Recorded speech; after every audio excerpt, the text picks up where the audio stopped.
Hello, everyone, and thank you for joining me. This is Michael Voss, and you are listening to No Soundbites Allowed, and I am happy to be here with you today. That's right. It's the Dragon of the Southern Tier. Happy to be here with you. Sorry for the slight distraction. There's breaking news that we want to speak about. There's a lot that we want to go over today, talking about things like defunding the police, talking about some of the science that's going on, packing the Supreme Court, talking about the vaccine mandates, about Loudoun County and the sexual assault that took place over there, talking about some things at NASA and the economy. That's a big list of things that we want to discuss with you, and we want to cover all of that.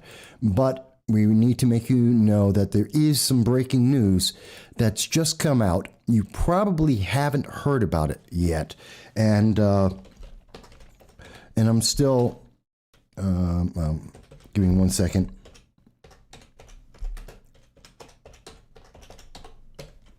There we go. So we're going to be talking about all of this with you and in this live stream today. And we're going to try and cover a lot of ground. There's so much that's happening in our nation right now. There are so many issues that really deserve to be talked about. And there's such a big trouble because we keep hearing from the left how they are trying to defend the indefensible, the issues that cannot be defended. And this is having an impact around the world.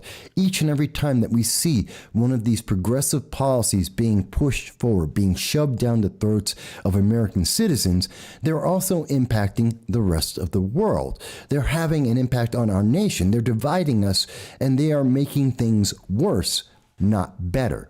And I hope to be able to go over why I think that. And we'll have descriptions at the bottom after the show. You'll see it in the description. But in addition to that, I want you to know we do this every Sunday at 2:30 p.m. Eastern Standard Time because we believe in you. We believe in free speech. We want to hear what you have to say. And we ask you to reach us on YouTube, Facebook, Twitter, DLive, all the social media that the internet overlords will allow. And you can also call in at any time during the show at 607-242-1582. You see it on the screen as well. Call in and tell us what you think, because that's what this show is about. So without going into too much more, let me get right to the breaking news that's been going on. And the breaking news is that there was a shooting at Grambling State University. Now, this is in Louisiana, a state that has a problem with shootings, with any kinds of shootings, but in particular at Grambling University. Now, you may say, well, Mike, I really haven't been hearing about this. The news just came out at 9:43 a.m. today, October 17th. And this is a big deal. This is a shooting of an individual. It happened at 1 a.m. Now, you may say, well, Mike, I really haven't been hearing about this. This is brand new news. What happened there? Essentially, all we know is that there was an event and there is one individual who died and several people were injured. And this isn't the first shooting at Grambling State University. This is the second shooting. And when I say it's the second shooting, it's the second shooting this weekend.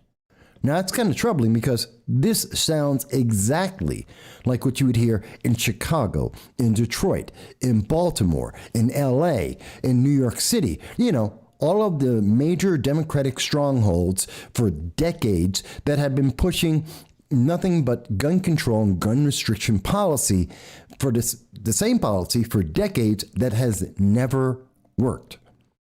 Now, here's the thing that you really need to think about this, though. When I'm telling you about Grambling State University, and this is a school shooting, a mass school shooting, something that normally gets national coverage, headline coverage from the moment it starts until it's over. And you haven't heard about the shooting that took place at Grambling State University earlier this week, nor have you heard about the shooting that took place today. It's just becoming national news. And even then, it's not something they're really talking about. You may say, well, why is that, Mike? Real easy. You see, the arrest warrant was put out on October 13th. Today is October 17th. And the name of the person that they're looking for the first shooting at Grambling State University, Jadavicius Carroll, whose nickname, or it goes by the name of Rabbit. That should give you a clue about why you haven't heard about this on the national news. Why didn't you hear about this school shooting, this mass shooting at a school, at a university? Why isn't it national news? I'll give you an even better way of seeing it. This is the coverage, and again, you can look this up for yourself, but this is the coverage. If you put in Demarius Murphy at Grambling State University, which is the student who was killed, a 19-year-old kid, the suspect who's believed to be the suspect of this case, Rabbit, is a black kid. And if you're wondering, in the school shooting that we are seeing at Grambling University that happened last night at 1 a.m., you may say to yourself, well, Mike, I haven't heard about that. They didn't even release a suspect. I will tell you that I expect that the suspect is just like Rabbit, who's being shown here, reported by WBRZ, a local news channel, KPEL, a radio station there. What is the case? What's the situation here? These are black shooters. And sadly, in the United States, when you have a black shooter at a school shooting or anywhere else, you're not going to hear about the shooter. You're probably going to hear about the gun at some point, and the blame is going to be on gun control, that we need to have more gun control. But unlike what we see in virtually every other mass shooting, every other case that gets national attention, because the shooter is not white, it's going to be downplayed. This story is going to be gone by Monday afternoon, if not before the end of the day today. It's not news. It's not national news because it doesn't fit a profile, which means it doesn't matter. And that's part of the problem. We're in the defense of the indefensible. It is indefensible in our nation that when we see individuals who are committing mass shootings, who are committing crimes, that the news media is segregating the coverage based on the religious or skin color of the shooter. That they have a different approach to this, because just like we saw in Dallas, where the initial news is talking about how the problem was the shooter. He was bullied. Remember that? You were told last week, oh, it's because he was bullied, a justification for the shooting. That it's okay because he's black, and since he was bullied, even though video showed him being the bully, it was okay for him to go and make a mass shooting. And that's why last week, as we reported at the time, we saw that they were trying to get a GoFundMe put together for the shooter. Not the victims, but for the shooter, because he's black. And that means, well, we have a different set of rules. And that is one of the problems, one of the defenses in this nation at this time, coming from the progressive left, coming from the news media that often aligns itself with the left, is that if you are the right color, you can do almost anything. They will defend you to the end. They will tell people that they are racist, transphobes, homophobes, that they are every racist and ism and ist that they can think of, because you're not going along with the program, and their program is to promote certain groups, certain crimes, certain individuals over others based on their skin color, their gender, or their sexuality, which is not to the benefit of America. It is indefensible. It is the worst thing that you could possibly see. And we are seeing it live in real time right now when we are looking at the fact that you weren't notified about the shooting at Grambling State University earlier this week, and you're barely being told about the shooting today only because there's been 2 shootings in less than a week. That's why you're not hearing about this. That's why it's taken so long for this coverage to go out there. And I want to hear your thoughts about this, folks, because tell me, did you hear about the Grambling State University shooting? Were you notified about that? Was that covered nationally? Did it get 3 days of coverage like every other mass shooting that we hear about? If there is a white shooter, especially if it's a white male shooter, whether it's at a school, a college, a church, and you should ask yourself, why is it different? Why does the news media treat this so different? If the goal is to stop mass shootings, if the goal is to punish the criminals, if the goal is truly about trying to protect citizens and to make people aware of these mass shootings and trying to get to the root cause of what makes them happen, then why are we separating and segregating this based on people's religion and their skin color? I mean, that's a really big question. And I think it's a question that deserves to be heard, a question that deserves to be discussed. And I don't think that the internet overlords like me talking about this, because I see that there was an interruption in the feed as I was speaking to you about it. But I want to hear your comments, to see you send in your texts, your tweets, your chats, and I'll put them up on the screen so that everyone can see them so we can have this discussion. That's what the live stream is all about. So that's some of the breaking news that we see going on. But it's not the only breaking news where we see that the left is trying to defend the indefensible. Whether it's hiding the news from the national public in a way that they wouldn't normally do on any other news story, but sometimes it's because they excuse and use a crisis to try and justify another crisis. I'll give you an example of what I'm talking about. Did you see this news? It came out today on ABC and their Good Morning America weekend edition. And it's the Biden administration talking about the fact that missionaries in Haiti have been kidnapped. Let me say again, there was a kidnapping of, I believe it's 17 missionaries in Haiti. This is troubling. This is devastating. This is one of the worst things we could see happen. And so they've been reaching out to the American government speaking about it. And this is for the coverage coming from ABC News. And there's two parts of this segment I want you to hear very clearly. So this is the first part. From the White House, yet the national security team instead directing us to a very brief comment from the State Department overnight. They just said that the welfare and safety of U.S. citizens abroad is one of their highest priorities. They are aware of the reports, but like you said, you can imagine. Okay, so this is the statement that's coming from the United States government, the Biden-Harris administration. And their statement is, the welfare and safety of U.S. citizens abroad is one of the highest priorities of the State Department. Afghanistan. This is the same government.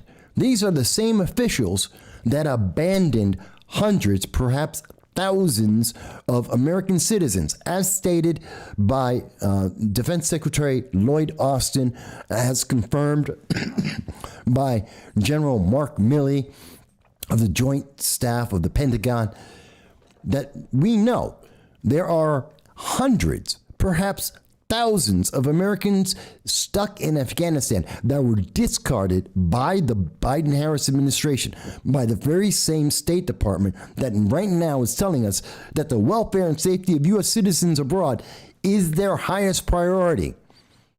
If this is such a high priority, I have to ask you a very simple question. Why are there still Americans in Afghanistan that want to come home, that have been asking since August 15th to come home, that have been reaching out to the State Department, to the Biden-Harris administration saying, we want to come home, come get us, help us get out of Afghanistan? They have no compassion for the Americans that were in Afghanistan. I am terrified for the safety of Americans in Haiti because of this reason. Now, you may tell me, Mike, that's not the same thing. Please explain to me, how is it not the same thing? I do want to see your comments. If you think I'm wrong, I want to hear your comments. If you think I've come to the wrong conclusion based on this credible news source, please tell me why I'm wrong. Tell me how I'm misunderstanding this. Because what I am seeing is the State Department is telling us, Americans abroad, we're so concerned. We have to do something. At the very same time that the Biden-Harris administration will not mention the word Afghanistan. They will not mention it. They will not tell you that there are Americans in Afghanistan. They have completely forgotten them, and there isn't a single Democrat in the United States that I am aware of in the House of Representatives or the Senate that has mentioned their names since September 1st. What's going on? But we want to believe, and I'm going to get to your comment watching trains go by. I thank you for being involved and being on the channel with us and being the first one to comment today. But I want to, and I'm going to get to your comment in 1 second, but I want to show you one other part of this coverage from ABC News. And it's right here. I want you to hear this part, and then I'm going to come back to your comment. So much harder. And it could also politically, make it harder for the U.S. to turn away any Haitian migrants that arrive at the southern border. So many of them have been making the argument that it is just not safe on the ground in Haiti. So, did you hear that?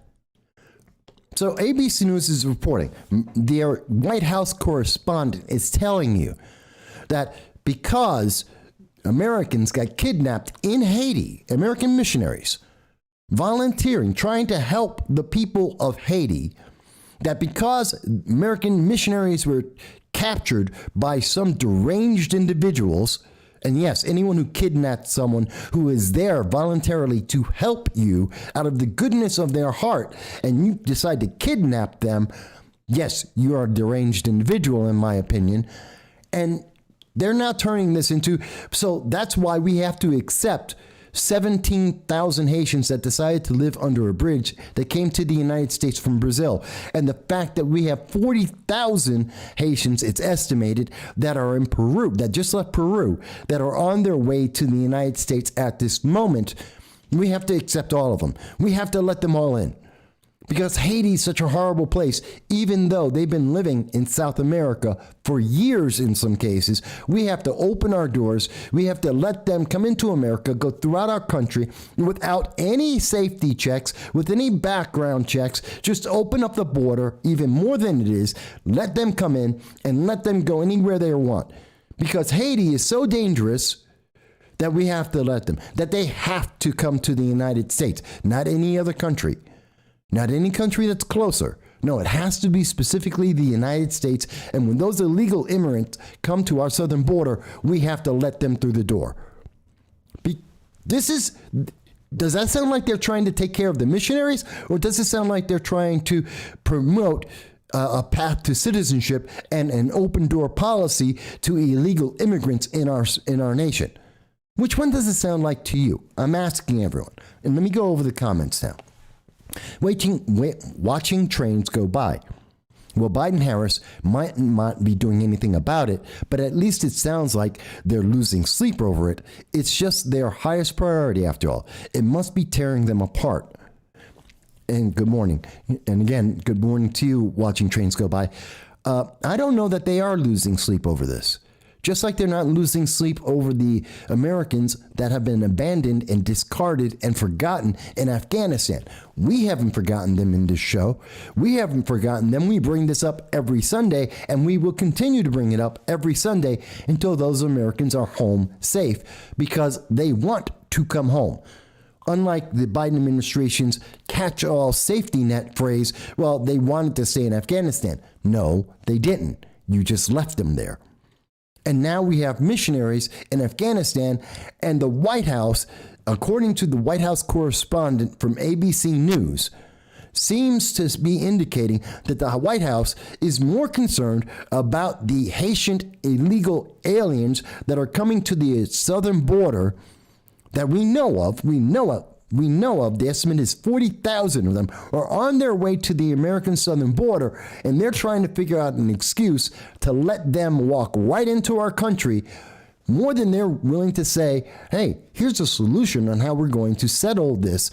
How are we going to make sure those missionaries in Haiti are safe? They're using this for politics, not to save lives.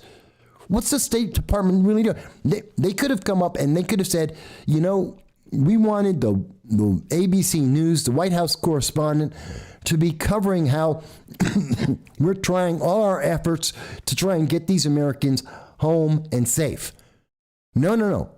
They want to defend the indefensible. They want to defend our open borders under the Biden-Harris administration. They want to defend the pathway to citizenship for illegal aliens that have violated our laws.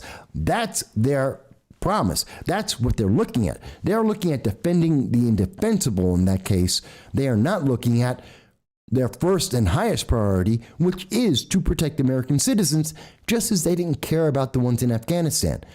This administration has to be the most callous administration that has existed in the 53 years of my life. And I say that with great disappointment and shame. And maybe you disagree. And if you do, please tell me. I do want to see that. I do want to hear that. But let me get back to some of the comments here. So we see that Dow, morning Dow, he says, I found cursory information about the active shooters in domestic media, but only after gun ban advocates were bombarding their Twitter for local reporting with, I told you so. And that's the thing. People are talking about it. Local media in Louisiana are talking about it. But where's the national coverage? This doesn't compare to any of the other national coverage. The only time that you see a black or Muslim or any kind of religion that is other than Christian and white and male, if you see anything about a mass shooting without the criteria of white, male, and or Christian, then you see within 24 hours that news story is dead. They killed the story. It doesn't matter that gun control, Second Amendment advocates are talking about it. They won't care. They won't cover that story. It's only when they don't know or when they screw up the story because the kid's name is Steve Jones or something like that. And then they'll say, hey, Steve Jones he committed this crime. Oh my God, gun control. Then they show the kid's picture and suddenly say, oh, he's black. Or he said, he made a Muslim statement, Allahu Akbar or something like that. And all of a sudden the story dies instantly. Oh, we're not talking about that anymore. Next, let's talk about whether growing grocery shopping. Did you get your Christmas gifts yet? They'll change the story instantly on a dime the second the face shows up and they've got a skin tone like mine, or they have a religious belief that happens to be anything but Christian. That's a problem. And that falls in line with what they're doing here. I think you'll agree with me. But Dal, or anyone, if you disagree, I want to hear that. Hot Chicks, good to see you, Hot Chicks, says enough is enough, and I agree with you. Mike Bowie mentions, Afghanistan put a price tag on every American overseas, and it is a very high price tag. The Taliban has gotten, $800 million worth of firearms and weapons. They got a military. And they're in negotiations right this second. The United States is considering giving the Taliban, an international terrorist organization, $10 billion. Every time that we've heard Senator Rand Paul say, he's talked to Secretary Anthony Blinken on the floor of the Senate at Senate hearings and has asked him directly, will you guarantee we do not give terrorists money, that we do not give the Taliban money? He said this, it's on, you can go to C-SPAN, you will see it. And him having this question, and Anthony Blinken's answer is, well, if they talk to us nicely, if they promise to do things that we like letting women not get stoned to death for learning how to read, then we'll give them some money. When the world is watching this and saying, America is not only negotiating with terrorists, we're willing to fund terrorism in the world. And all you have to do is promise that you might not kill people that don't deserve to be killed in the first place. Then Yeah, it opens up. Why wouldn't people, terrorists and kidnappers in Haiti, why wouldn't they look at that and go, well, let's get some of that money that the Clinton Foundation, they received millions of dollars, never gave it. They gave us 20 cents or less on the dime for all the money that was given to the Clinton Foundation that was supposed to go to Haiti. It went to the Clintons instead. 20 cents or less on the dollar actually made it to Haiti. And they're saying, well, we deserve better than that. Hey, here's some Americans. Let's capture them. And let's think about every impoverished nation in the world, of which there are, 100 of them that qualify as third world nations, with Americans and American missionaries and volunteers that are there. And I don't care what the religious background is. These are people who voluntarily said, let's help our fellow human being around the world, even in some of the worst places in the world. And now they have a price tag, because we know that, because the price tag was set by the Afghanistan and the United States negotiating with the Taliban on 10 billion of your tax dollars coming out of your pocket. That's terrifying. So I agree with you, Mike Bowie, and good to see you as well. Watching Trains Go By says, when the people running the government are making rules for the nation they would never let happen inside their own homes, it's a good sign they have ulterior motives for the nation. And I agree with you. Nancy Pelosi, Alexandria Ocasio-Cortez, Ilhan Omar, Kamala Harris, Joe Biden, none of them are opening up. Every single one of these individuals, Chuck Schumer, Nancy Pelosi, they all live behind gated communities and gated homes. You can't get to their properties. They won't let you in as an American citizen to even walk through their neighborhood. But yet, if you're an illegal alien, they have the door wide open saying, come on in, go to my neighbor's house, go to your house. Remember Rachel Rollins, who the Biden-Harris administration is trying to get approved through the Senate? And what's she looking for? The position she's going for is so that she can make sure that it is not a crime. Ted Cruz read her own words to the Senate on the Senate floor, where she said it's not a crime for a person of color to go into to break into your house, to steal your property, and to live on your property. Those are not crimes, and that she, as a DA, would not prosecute. Will not prosecute. They are not crimes. Even if that person were to be arrested, they would walk out the door, because she would not allow that to be a crime. This is the progressive ideology that America is facing right now, that the Biden-Harris administration is promoting. This is factual. We've covered it on the show before. You can see Ted Cruz, again, go to C-SPAN. You will see Ted Cruz saying this on the floor of Congress. This is what they are trying to do right now. They are opening up the doors, and they are more concerned about their progressive ideology than your life. They are willing to give up your property. They're willing to give up your home. They're willing to give up your lives overseas just to push their agenda one step forward. That's a complete lack of compassion. And this is how they defend their indefensible policies that the majority of Americans in general do not agree with. That they do not, yes, we agree that there should be some kind of immigration reform.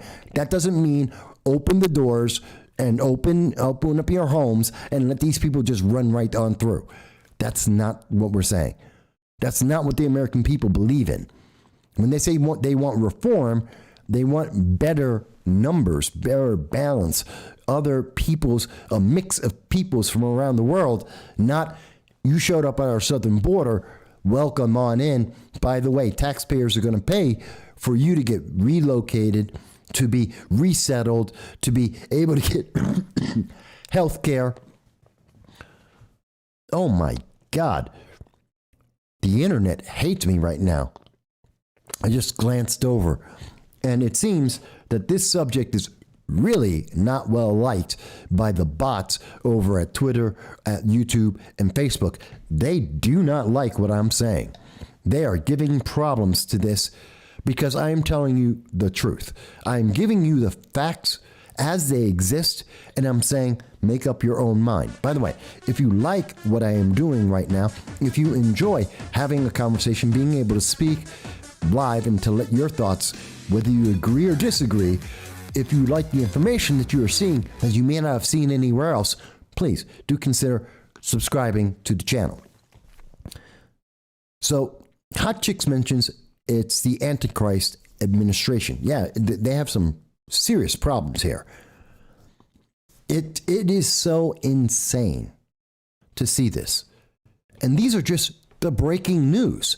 This is just news from October 17th. I haven't even gotten into the content that I really want to talk to you guys about, the content that's really bothering me, the content that's really a trouble, and the content that obviously I must have hit several trigger words here because the internet is acting up massively. And it's funny because the internet only goes and gives out delays and has troubles. The only time I have these troubles is when I'm actually dealing with subjects that go against the national narrative. When I talk about gun control on a national level and how this policy for decades has failed, we have problems. When I talk about the fact that they want to have an open door policy and want a pathway to citizenship for illegal aliens, individuals who have broken our laws and evade prosecution of the law, yeah, then I have problems. Well, wait until I get into some of the other stuff I want to talk about, because I guarantee you the internet overlords are not going to enjoy this. They do not want to have your voices heard. They do not want you to comment. They do not want you to speak up. And again, you can say whatever you want. You can tell me, Mike, I disagree. I think the perfect answer is yes, because Haiti is such a horrible, horrendous country, a failed third world nation, because they kidnapped American missionaries. Well, that means we have to let them through our southern border. If that is what you believe, please call into the show, 607-242-1582. Please send me a text, a tweet, a chat on Facebook, DLive, YouTube, Twitter. Send me your comments and say, Mike, I just disagree. You just don't get it. I want to hear your comments. And I'm going to be going over some of the comments people have sent to me on Facebook and on Twitter that weren't on shows, that they would just mention comments to me, because this is the defense of the indefensible. And they really don't like me right now.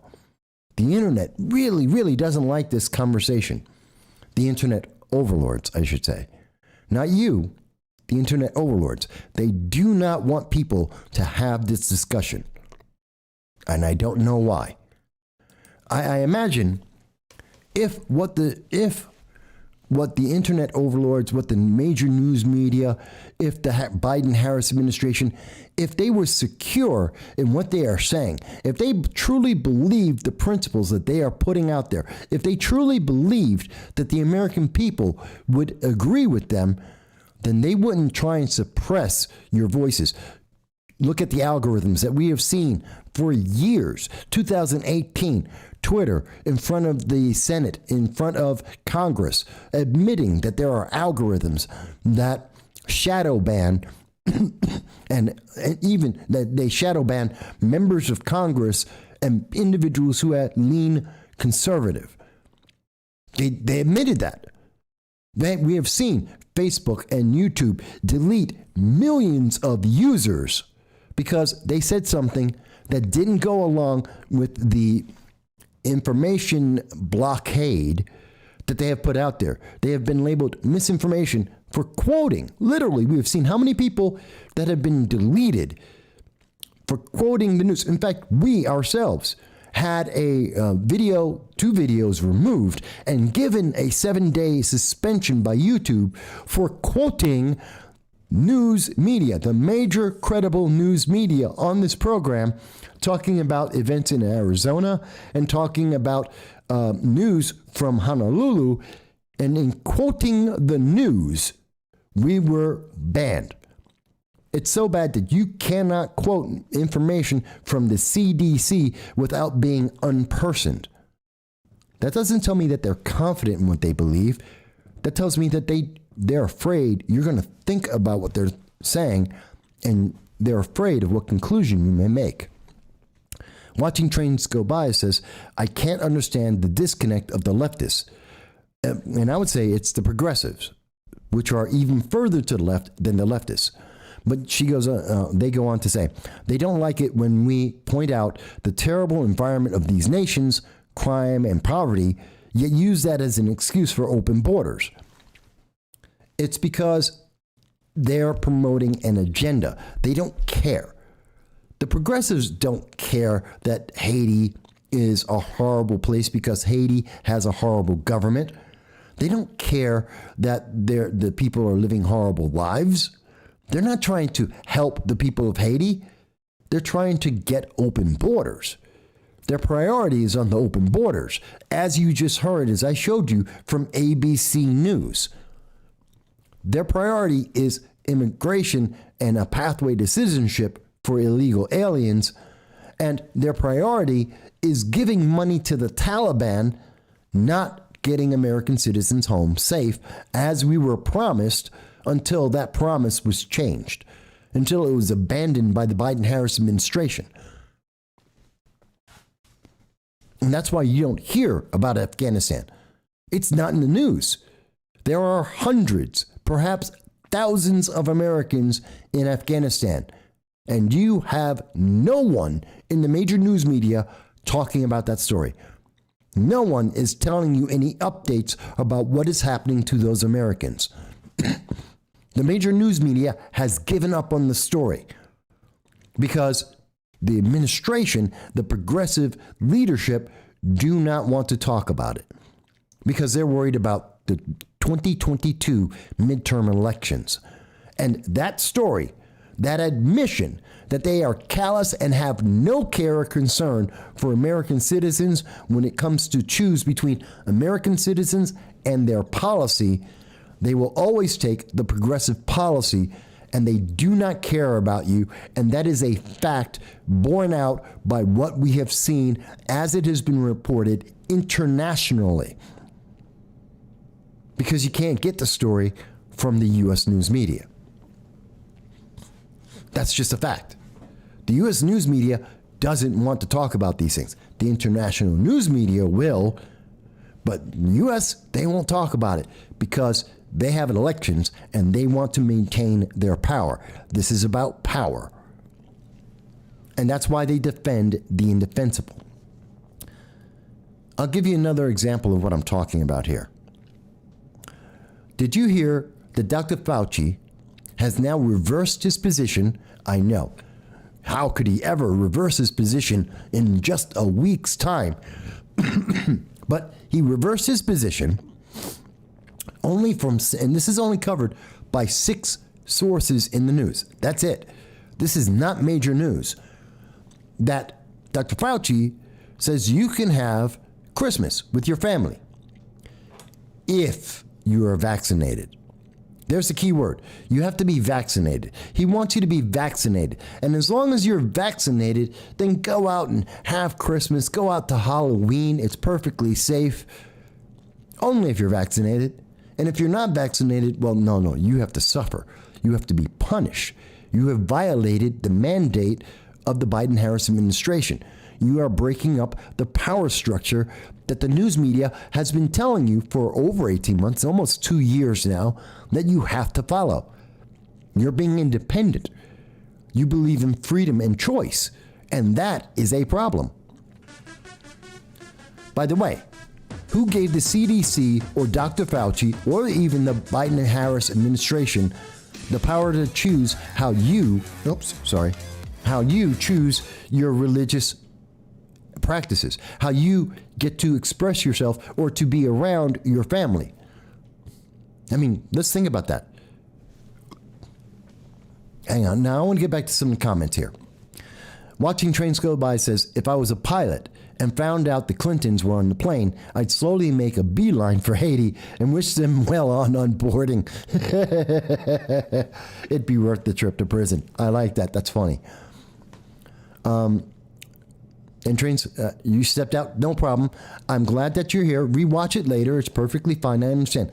Not everyone can watch the show live. Some people are watching football because they need a break from the politics that are decidedly against them. They need to escape from the economics that are being used against them, that they want to get an escape from this. And you can't watch a movie.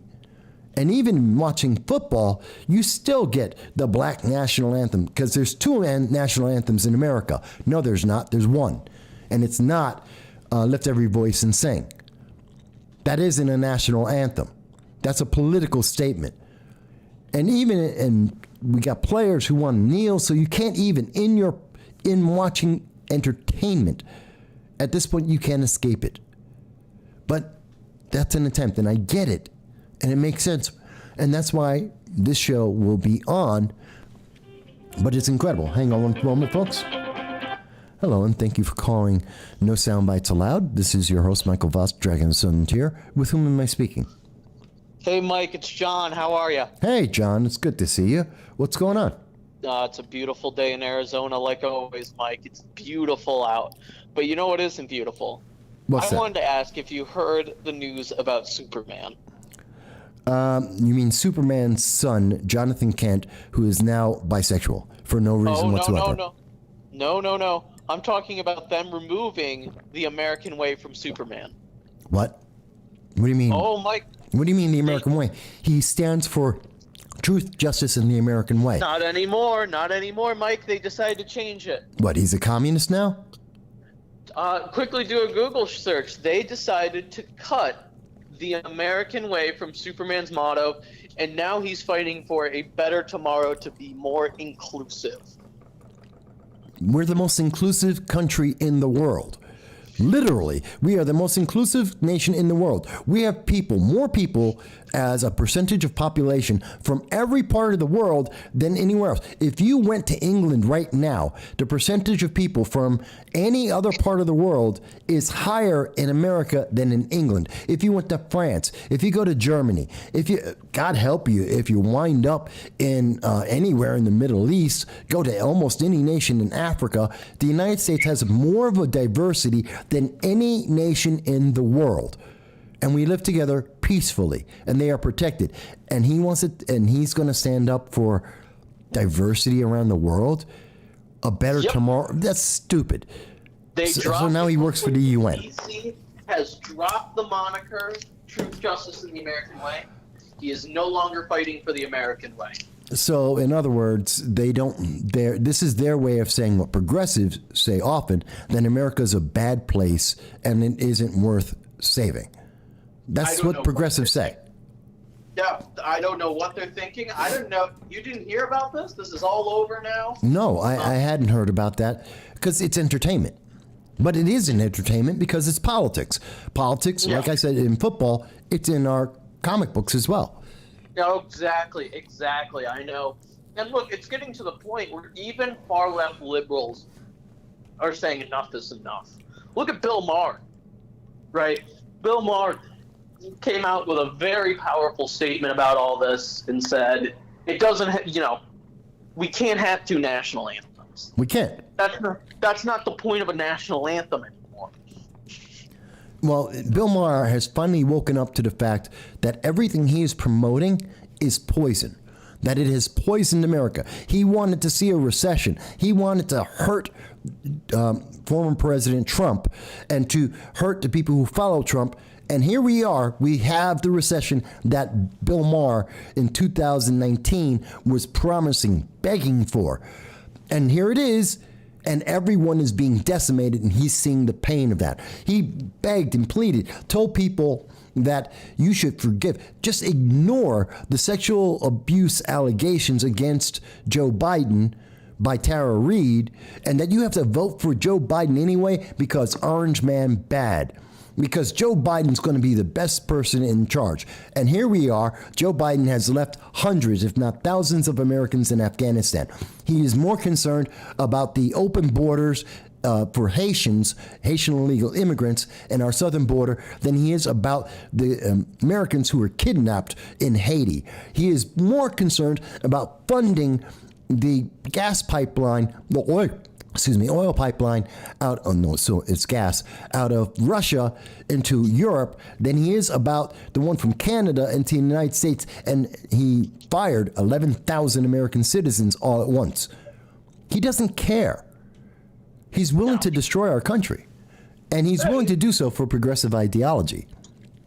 When you're living in California in a gated community with a bunch of rich people, absolutely. I mean, but I think he's finally saying enough of this woke crap that they're pushing onto us. This woke garbage. I mean, it's insane, Mike, what's going on. And it's sad. It's a sad day when I wake up and agree with Bill Maher, of all people. Well, no, Bill Maher is agreeing with you. And because Bill Maher has suddenly seen that the things he asked for, the things that he begged for, the things that he sold out for are actually destroying the very nation he supposedly loves. It's destroying even the principles that he believes in. And I think that Bill Maher is a believer. I think he believes that being progressive is a good thing, and then he's seeing the results of it and going, no, it's not. It is demonstrably not. I mean, at what point? I mean, he's going to be on the. I think at this time, I mean, the left is calling for him to be canceled now. I mean, it eats themselves, and I think he's starting to see that finally. And he did it. You know what? Props to him. He also was brave enough to call out China. Not many people want to do that. Yeah, you want to see him get canceled? That will do it. Call out China and say, China, they have. And here's the thing. Oh, yeah, so Superman's going to take care of China, the nation that is currently committing genocide based on people's religious beliefs, a nation that made Hong Kong, all of the leaders of Hong Kong, 45 out of 47 of their leaders disappeared overnight. We don't know where they are. They haven't reappeared yet because they asked for a glimpse of the American freedom. Yeah. Institutes. Let's go back to that. How many Confucius Institutes are still up and running in the United States? And what we have proven, the Confucius Institute are propaganda wings of the CCP. Yeah, and we've done a lot of coverage about that, and very good coverage, might I add. You were very fair with your coverage of that when and the school BU better after asking about the CCP and the Confucians sending one back, not the school, but their lawyer, immediately sent an email back, and you can find that on Campus Reform, that story. I mean, this is in our own backyards. I mean, when does it stop? When do people finally wake up and say, the biggest concern is not the woke stuff or, whether Superman is inclusive to everyone. The real issue is Chinese influence in our government and as a whole. I mean, when are people going to stop caring, and the progressive left going to stop saying, okay, this is not the most important thing when China is building and growing at a rapid pace? Yeah, it's incredible. And they're creating more greenhouse gases than every nation in the world, more than America is able to reduce by themselves. And we hear climate change. We've got to focus on climate change. You have to pass the American Families Plan because of climate change. Well, then why isn't China doing it? Why isn't anyone screaming at China? The United States has reduced more greenhouse gases than every nation in the world, and in particular, all of Europe and the United Kingdom combined. We've done more to improve the climate than any other nation in the world, and yet we're demonized for it, and yet China is totally ignored as they create more greenhouse gases than the United States can lower. This is terrifying. And this is who Superman's supposed to support? A nation that's that, according to progressives, is destroying the environment, is killing people, killing people for their religious beliefs and making people disappear for them asking for the freedom to be able to speak.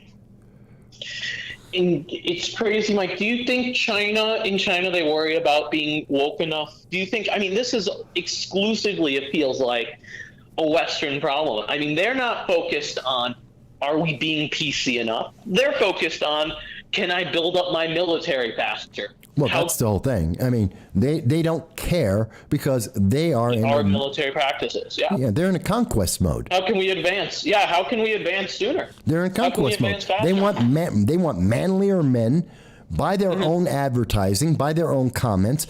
They want manly men. They've covered this. This was maybe 2 months ago that I covered this story. They put it out there. They want manly men. And if you happen to be LGBTQ, whatever, the whole alphabet there, if you happen to be that, they really want to see you disappear, and they want to conquest. Just look at what they have said. We reported 2 weeks ago about Taiwan and how they're going to take over Taiwan because the United States is weak, because Joe Biden and Mark Milley are bumbling fools. It's crazy. They don't worry about if their movies are woke enough or if Superman's inclusive. What they worry about is how fast are we advancing? I mean, think about how quickly, they're working, moderates, they're working to make their cities the most advanced they can. They're not worried about anything else.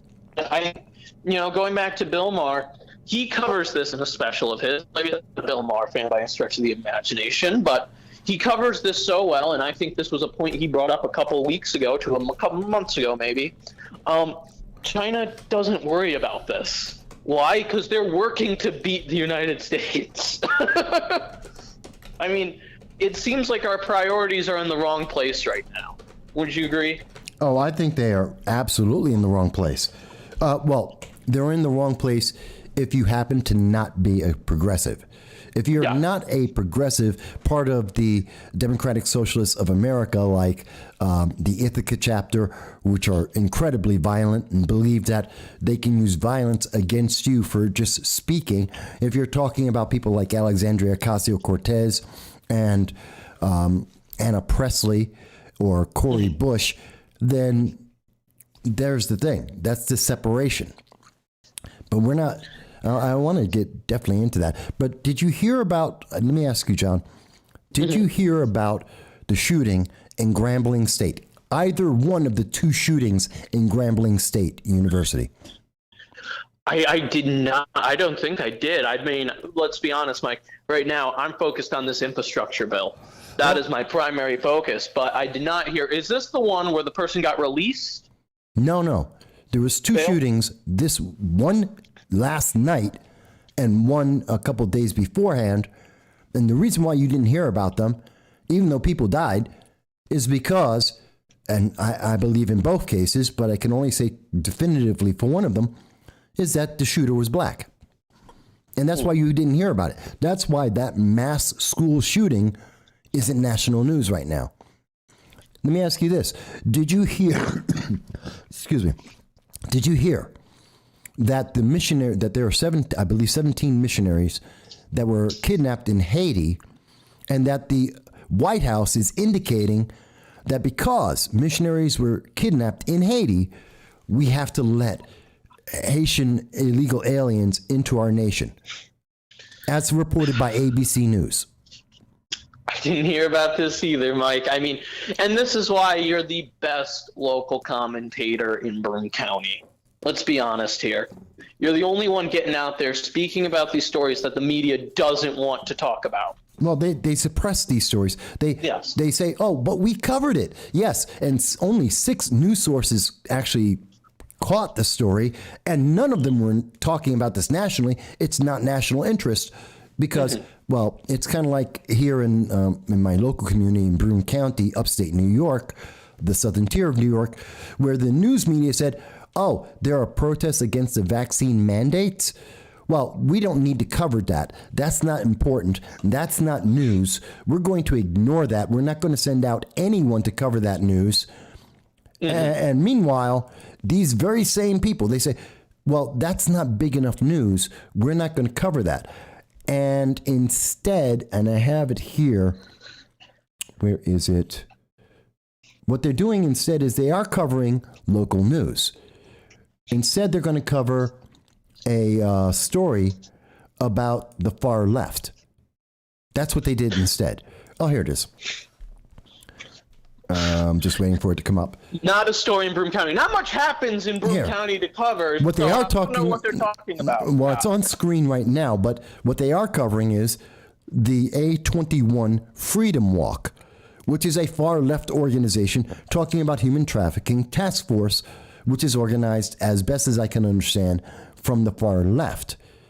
With people, get this, they covered the event and the protesters who were speaking out, which I do agree with, speaking out about human trafficking. Absolutely. But what they're talking about, they're all in black clothing. You know who? You know what's the one group that actually shows up in all black clothing to protest? BLM and Antifa. That's it. Of course. They're the only ones. But they're willing to cover that, which had a dozen, maybe 24 people. But when 600 people show up to protest the vaccine mandates, the news media goes, we can't cover that. That's not news. 600 people show up, 24 show up, and they're like, oh, we've got to cover this news. Yeah. Yeah, sounds about right. Sounds about right. I mean... That's insulting. That's insulting to the American public. But you know what? Thank God there's an independent source, you out there. And I know I've also been watching Cordisco's Corner as well. I mean, it seems like independent media is starting to pick up a little bit. Oh, it definitely is. It definitely is. But I'm going to go. I want to get into a couple of other news stories here. But let me ask you: was there anything else before I let you go? Because other people may want to call in. Was there anything else? Off the top of my head, I wanted to hear your thoughts on if this infrastructure. I mean, it seems like it's going national. No, I'm totally against the American Families Plan. Besides the fact 100%. 100%. Besides the fact that $3.5 trillion it creates more inflation.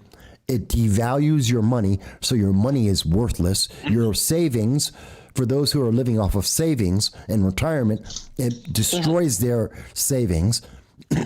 On top of that, I don't believe in hiring 10, 20,000 IRS agents to investigate every single American citizen's, their bank accounts, their online accounts. If you have a PayPal account, they're going into your credit cards. They're going to look at every single transaction you do that's over $600, and they're going to tax you for that because you decided to send your kid at college a little extra money because you decided to help out your friend who had their tires blown out on their car, because you decided to donate to Haiti to help feed the people because the Clinton Foundation won't do it, and they want to get into your bank account, see every transaction you've done so that they can create a list of people and say, oh, this is what you're doing with your money? Well, that's naughty. We want to punish you because we know the IRS will punish you because of, remember, Lois Lerner. There are members in the White House under the Obama administration with Joe Biden involved that decided their number one priority was to punish conservatives for being conservatives. I didn't forget that scandal. Do you think because of this, like, because of this, it seems like the progressive wing of Congress is running the show now? It seems like they're the ones really running things. Do you think this is going to lead to Nancy Pelosi getting ousted as Speaker? No. No, I don't believe that's going to happen. She can't control it. No, she's not the final word anymore. Neither is Chuck Schumer. The progressive wing has a lot of power, but they don't have all the power. And they need people like Senate Majority Leader Chuck Schumer. They need Speaker Nancy Pelosi to, one, bring moderates along, as well as to deflect. They're the ones they have enough power that they can deflect all of the negative news media. So when we have 12,000 out of 17,000 Haitians living under a bridge that are let to walk into America without any background checks, without checking for COVID, letting them into America, then they need someone to take the brunt of that and be able to spin that. When we need somebody who's going to say, no, you should vote for the American Families Plan, even though it's going to destroy the life savings of the retired, even though it's going to enable the government to micromanage your finances. They need someone like Chuck Schumer to stand up there and say, you need to be vaccinated, and if you don't, you're hurting people, even though we see that doctors and nurses who are on the front lines and have been for 2 years, who know this disease better than anyone, are saying they don't want it. They need them. So no, the power is going to stay where it is. Thank you so much for having me on, Mike, and I encourage your whole audience should call in. It's a great time talking to you. Hopefully your audience takes my advice and calls in. I hope so. Thank you so much, Mike. Thank you for calling in. All right, folks. So as you can see, you too can call in to 607-242-1582. And this is about a discussion about the issues. Now, maybe you agree with John. Maybe you agree with me. Maybe you think we're wrong. Maybe you don't think Superman and what's happening in our society, our social media, our entertainment, the fact that politics is ingrained now and has been twisted into every aspect of our lives so you can't escape it. Maybe you think that's a good thing. Maybe you think that Superman should not represent America because America is an evil place. Okay, if you believe that, please, I want to have that conversation because I can debunk that in about one sentence. Literally, I will debunk the argument against America. I will debunk the progressive ideology. Again, I'm not saying Democrat. I'm not saying liberal. I'm saying progressive, like the Democratic Socialists of America. I will debunk their argument in one sentence on whether or not America is great. It is that easy to debunk because it's not true. There's no basis of truth in that. Maybe you think that China needs to be more spoken about. Maybe you think, well, I don't know what you think, but I'm looking at your comments like Dal, like Hot Chicks, like watching the trains go by, like Mike and John, and your comments are just as valuable. And again, you can speak about anything. This is a conversation with you. Dal had mentioned during my conversation with John, he said that these scenarios keep cropping up that demonstrate that our political system is broken and our culture is fractured at some point, which I agree. It is. I don't think it's fractured. I think it's all broken. And I think that we have seen an acceleration of the breaks, the many splinters that are becoming America right now under the Biden-Harris administration. And I would be happy to speak with any progressive and try and explain my position, where I get that conclusion based on the facts that exist and the news reports, and I will be able to back up my side with facts, not feelings, facts.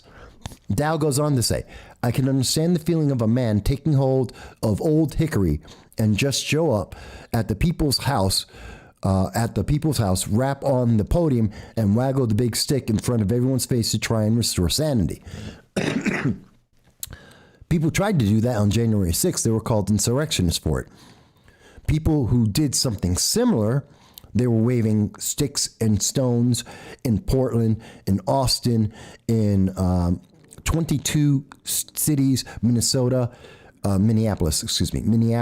Kenosha, all across this country throughout 2020. The problem is they were waving sticks, trying to beat down buildings and people who didn't agree with them, and they were using it as force. But those people weren't considered insurrectionists, even though they're trying to destroy.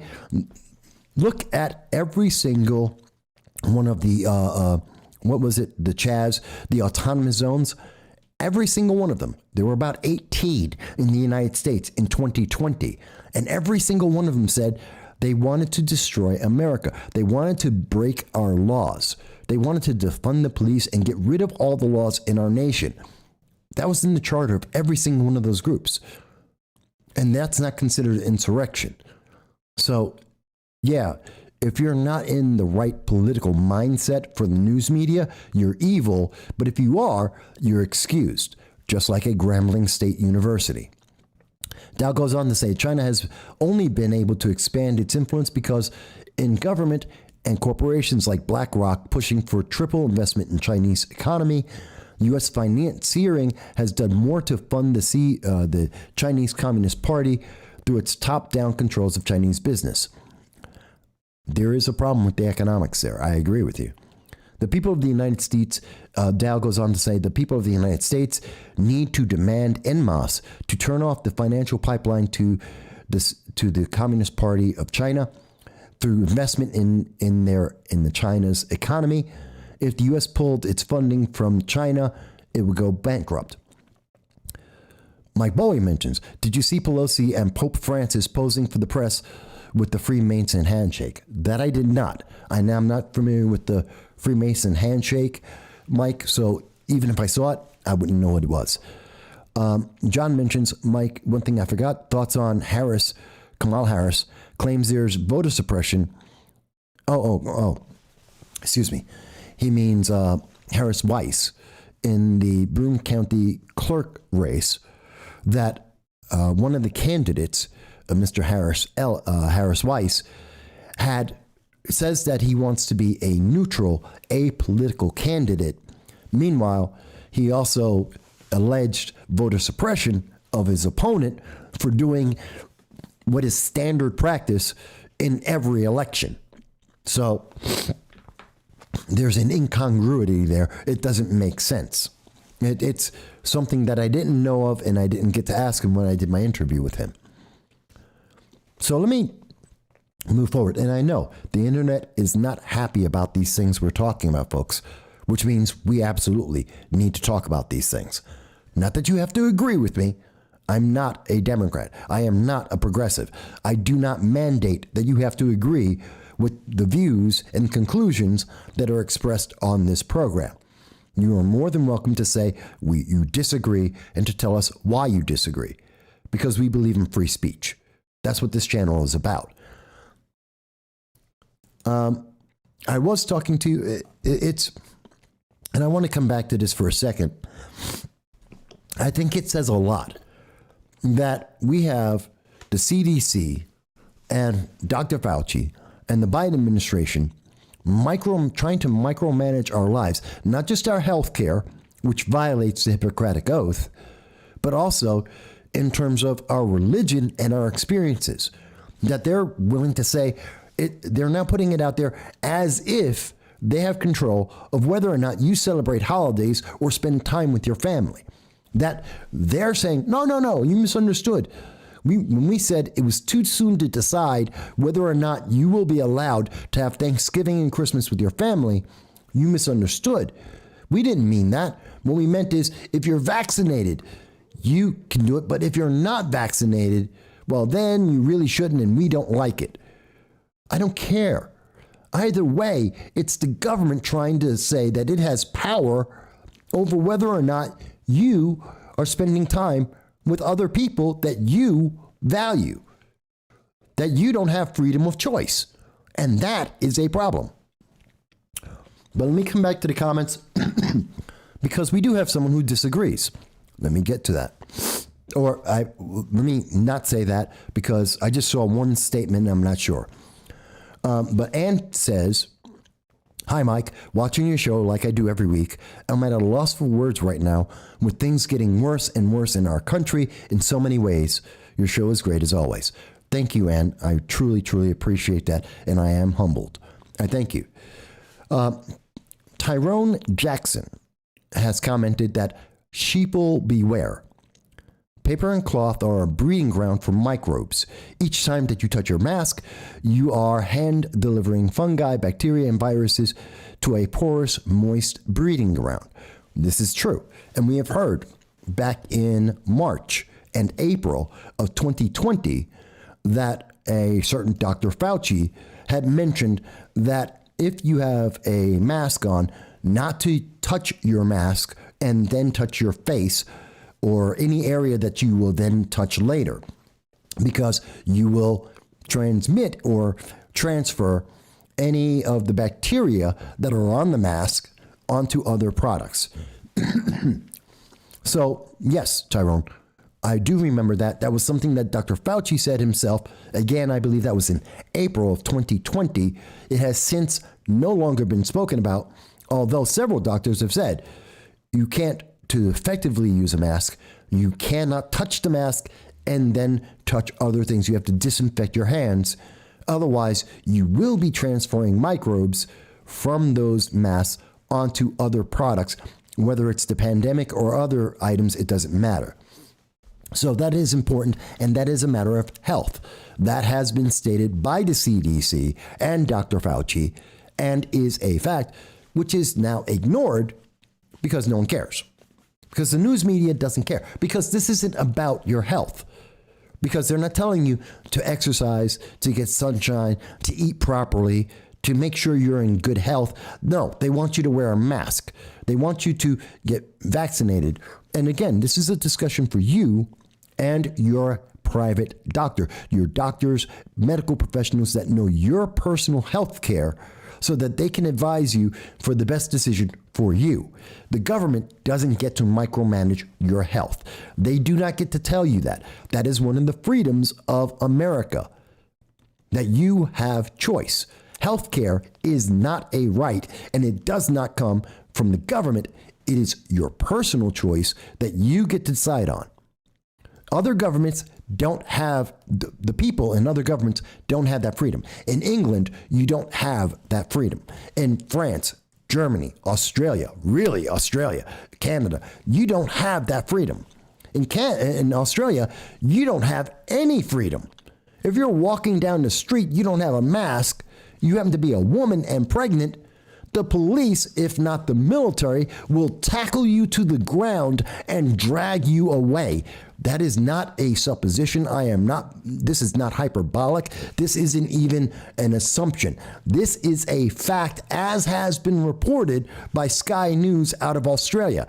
It is a fact that the Australian government will send its police and its military knocking on your door to make sure you're doing what they have told you to do, that they will micromanage your lives because they don't have freedom. They don't have a constitution like the United States. In England, the United Kingdom, you don't have freedom. They will lock down and remain locked down and take away your freedoms and take away your choices so that you can't even say certain words, much like in Canada. With C-16, you cannot say certain words. And if you do, you will be fined, your children will be taken away from you, you will get fired from your job. This has happened. These are facts. You don't get those freedoms, but in the United States you do. That is until you start accepting that the government is micromanaging whether or not you can celebrate your religious festivities. That would be Hanukkah, that would be Kwanzaa, that's Christmas, that's any of them. You don't get the right to celebrate them unless the government says it's okay. And that's micromanaging your freedom. Because the government is defending the indefensible, which is that you no longer have a right to choose, that you are not free, that they are doing this for your benefit. They're going to take care of you. So you should do every single thing they say. And if you don't, well, then the internet overlords will unperson you and the IRS will investigate your bank account and you will go on a list and they will use the red flag laws to take away your property, your firearms, and to take away your children as a consequence of those red flag laws, which we have covered in depth since 2018 on this channel, and we have spoken about it at several universities, and we have debunked every single excuse about red flag laws that has ever been offered up, and the news media won't touch it. They're afraid of it because they don't want you to think. Because they want to defend the indefensible. They want to give an excuse for why they are doing things that will harm you, even though if you think about it, you'll say, that's not what America's about. That's why Superman can't be American anymore. He can't be in favor of America anymore. No, he has to be a UN hero. Not because he's going to fix things in Haiti, not because he's fixing things in China, not because he's fixing things in Iran or Afghanistan or the Middle East. No. It's because America is such an evil, horrible place. But I just named 4 nations that are insanely worse. Hell, I'll go to our NATO allies talking about Australia, insanely worse. Let me get back to some of the comments here. Dow mentions that Dr. Turley of Turley Talks has noted we are seeing a secession of states from the federal influence as the states take more stances based on the 10th Amendment. Well, if you remember, I believe it was recently, the Biden administration had said that, it was Jen Psaki. That's right. Jen Psaki, the press secretary for Biden, said this week that the federal government supersedes the 10th Amendment. That if the federal government says something, well, then the states have to do it, which is in violation of the 10th Amendment. She said this, Jen Psaki, being asked by the news media, not covered by the news media very much, but I think it's very important. The Biden administration doesn't believe the 10th Amendment exists. They think they have more power, which means that they can micromanage your life, and I've given you several examples of how they are trying to do so. And the moment that we accept that, they'll no longer say, oh, we're only making suggestions, and then they'll come out and say, well, you have no choice. Kind of like Arnold Schwarzenegger and George Takei have already said, and were lauded by the far left in saying, you don't have freedom of choice. And if you choose the wrong thing, if you choose something they don't like, well then, you know what? What's going to happen? You're going to be punished. Because it's your fault for not doing what you were told. Mike Bowie mentions Australia surrendered their guns. Well, that's partially true, Mike, because there's a misconception about Australia and the gun buybacks and the mass shootings. Australia had almost no mass shootings in decades. I believe they had 3 in 5 decades. So, because guns were never like here in America, where everyone is allowed by the Second Amendment, other than violent felons, everyone else is allowed to have a firearm. And that's why there are 350 million guns in America, and there are something like 165 million people who own guns in America. People in every party, every political division, every preference you can name own firearms in the United States. And if guns were so deadly, there's 2 guns for every person. 1 in 2 people, every other person you meet owns a firearm in America. If guns were innately so deadly, then we'd know about it. Everywhere would be Chicago at every minute, all the time. But it's not. That's just a fallacy. That's fear-mongering that they make you think you're more in danger than you are. If you're not in Chicago, L.A., St. Louis, Baltimore, L.A., and New York, if you're not in those 5 cities, no, excuse me, I left out D.C. and D.C. If you're not in those 6 places, you're basically safe. You're not going to have a problem. Focus and illuminate your team with insights clear as alpine waters. To know the customer, folks. Bear with me 1 second. Know yourself. Screen jumped in and it won't. You know what? I'm going to just there. That should stop that. So that's a problem. That's a very big problem. And I think it's troubling. I think it's incredibly troubling that we're seeing this happen and we're allowing this to happen in America. And as I said, Fauci is all about, well, you should enjoy the holidays if you're vaccinated, if you're doing what you've been told. And if you haven't, well, life is not quite the same for you. And that's why they get to, and this micromanaging goes far, far more than just there. There's, right now, in Minneapolis, in this next election, which is why it's important for you to vote, the people of Minneapolis are going to have the first time, the first chance to go out and say, do they want to defund the police? Because in all of the 22 cities that have defunded the police or reallocated funding, redistributed the money, in every one of those cities where they have, which has in every single case, no matter how you want to describe it, it has always resulted in the same thing. Police are removed. There are less police and less recruits for those cities, and those cities have had spikes in their crime and their violent crime. It is a fact. It is indisputable.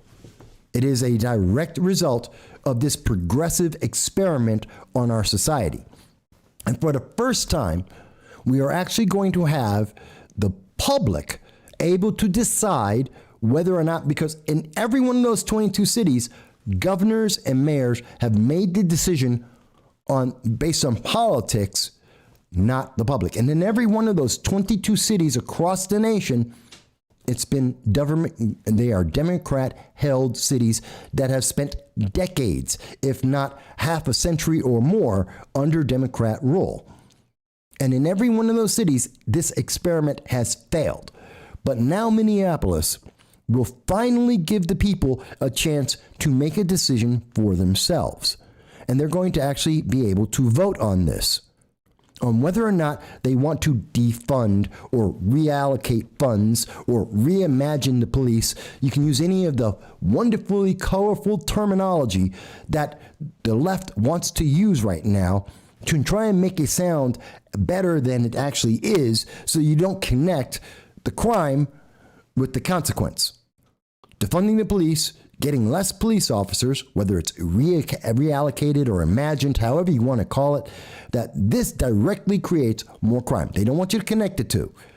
But yet, in this question, where they're saying they're going to finally have the chance to go out and actually vote on this, the article itself, which comes from CNN, okay, and CNN is defending that they should have defunding the police, they can't escape the fact that according to polls, this is from The Nation, as of September 30th of 2021, less than a month ago, about half a month ago, black residents of Minneapolis say they do not want less police, they want more police. In fact, they say, and I believe it is 75%. Here it is. That sentiment is reflected in a recent survey, which found that the majority of black voters in Minneapolis oppose reducing the size of police department. They're concerned that cutting the size of the police would further tighten the grip that violent crime and drug problems have on their streets. This is it. And it goes on to say that the recent poll, sponsored by 4 local news stations, reveals that the city's black residents, who are most impacted by the decisions on public safety and police reform, that's another term they use, police reform, in other words, defunding the police, come out somewhere in the middle. When pollsters asked 500 black voters in Minneapolis their views on trimming the size of the police, firing police, defunding the police. Notice they're saying trimming. Same thing. A whopping 75% of them said that they opposed cutting the number of police officers. Notice how they try and minimize the number of black people. 75% isn't just a majority, it is an overwhelming majority. An overwhelming majority of the people who are directly being influenced and affected by defunding the police don't want less police. This is found, and we find this in every single poll that's done. Looking at USA Today, also a left-leaning source. Fewer than 1 in 5 support defunding the police movement, according to their polls done on March 8th of 2021. Fact is, folks, that the American people do not want to defund the police. Progressives want to defund the police. BLM, Antifa want to defund the police because it is a political objective. If you do not have any firearms, which they want to take away from you, they've been telling you that since Beto O'Rourke flat out told you that he wants to take away your assault guns in 2019. Even when Joe Biden in, I believe it was May, his May CNN town hall, his televised town hall on CNN, when Joe Biden said he wants to take away your 9mm handguns and any firearm that could fire 20 rounds or more, which is basically almost every firearm in the world at this time. 80% of all firearms created right now can do that, and they want to take away that right. So they want you to be defenseless, and they want you to have no police, and then they want you to beg and plead for the safety of the federal government coming in to take care of you so that they can better micromanage your life, and they have more power and you have less. And if there is anyone on the left that disagrees with me, if there is anyone on the left that thinks I have misunderstood the facts, that I have misquoted the very same left-leaning news media that is telling me I am correct, please, I want to hear your voice. I'm not going to pick on you. I'm not going to beat up on you. I'm not here to try and change your mind and convert you to be a conservative or a Republican. That's not my goal. Yes, I am a conservative. Yes, I am a Republican, but I'm not here to try and convert you. But I do want you to think. I want you to think, which is what the news media, the internet overlords, and politicians do not want. They do not want you to think. They don't want you to say, and what is the consequence of what we have done? They don't want you to think about that. They just want you to obey. And I can tell you, any government that tells you you need to obey inevitably is always an authoritarian government that is never in the best interest of the public. That is a fact of history. But let me get back to some of the comments here, because I am seeing you guys comment. I haven't forgotten. Dow says that he spoke with an expatriate from Colombia. An expatriate, someone who lives outside of their home country. He lives outside of one of the bigger cities, and we talked about personal liberty and security. He noted that his money and the community where he had connections were the best guarantees to have the government keep their hands off. Community and keeping your money. And the Biden administration wants to increase taxes on the middle class. That's part of the American Families Plan. He wants the IRS to make sure that they are punishing you, because if they're only after the rich, they don't need 20,000 IRS members looking into every bank account of someone with $600 or more, because that's not the rich. A bank account with $600 is not the rich. So they're not after the rich, they're after you. Gloria Miller mentions, outside of the killings, Washington is one of the lowest crime rates in the country, according to an old quote from Mayor Marion Barry. I don't remember that quote, Gloria, but thank you for watching the show, and thank you for that comment, because I don't doubt that Mayor Marion got caught smoking crack Barry would say something like that. Nor do I think that the new mayor, I forget her name now, is any better. Yes, she's black. Yes, she's a woman. And she's a horrible, horrible mayor of Washington, D.C., as we have covered on the show previously. Dow mentions, I told him that there wasn't much of a guarantee if money or his connections stopped helping. He said, for now, the government is too lazy to pursue anyone outside of their political intrigues. Again, they're talking about in Colombia. So for him, he finds an internally distracted government provides more liberty in Colombia in some ways than even in the United States. Well, yes, I agree that if the government is distracted, they can't act. They're not effective. I mean, one of the best things that's happened to the United States at this moment is that the Biden administration is completely ineffective. It is useless. They can't do anything properly. Look at our southern border. They've got Secretary Mayorkas. They've got Kamala Harris, who are in charge of the southern border, and they have no idea what's going on. They have no idea how their policies are reacting. They just see more and more. We have hundreds of thousands. Literally, we have 1.3, maybe 1.5 million illegal aliens that we have caught entering our nation. We expect to see another 250,000 in the next month, in the winter, which is unusual and not normal. And we have already exceeded, I think, 2 decades long numbers on this. This is insane. And yet they continue to move this forward. They are dysfunctional. Look at the way that we left Afghanistan. Look at the reaction they're having to Haiti. Look at how all the promises we were told about the pandemic. None of them have come true. None of them are correct. They're still spinning that story, mostly for power, I believe. But they're still spinning that right now. They still can't get it right. So inefficiency does give people freedom, because God forbid, imagine if they were able to decide, like Fauci wanted to, like the CDC would prefer, to be able to control whether or not you see your family during the holidays. What if they were able to have all the control they want, that they could go into your bank account and see every single transaction, and to tax you more for every transaction? You know, and again, the example is your mom needed help.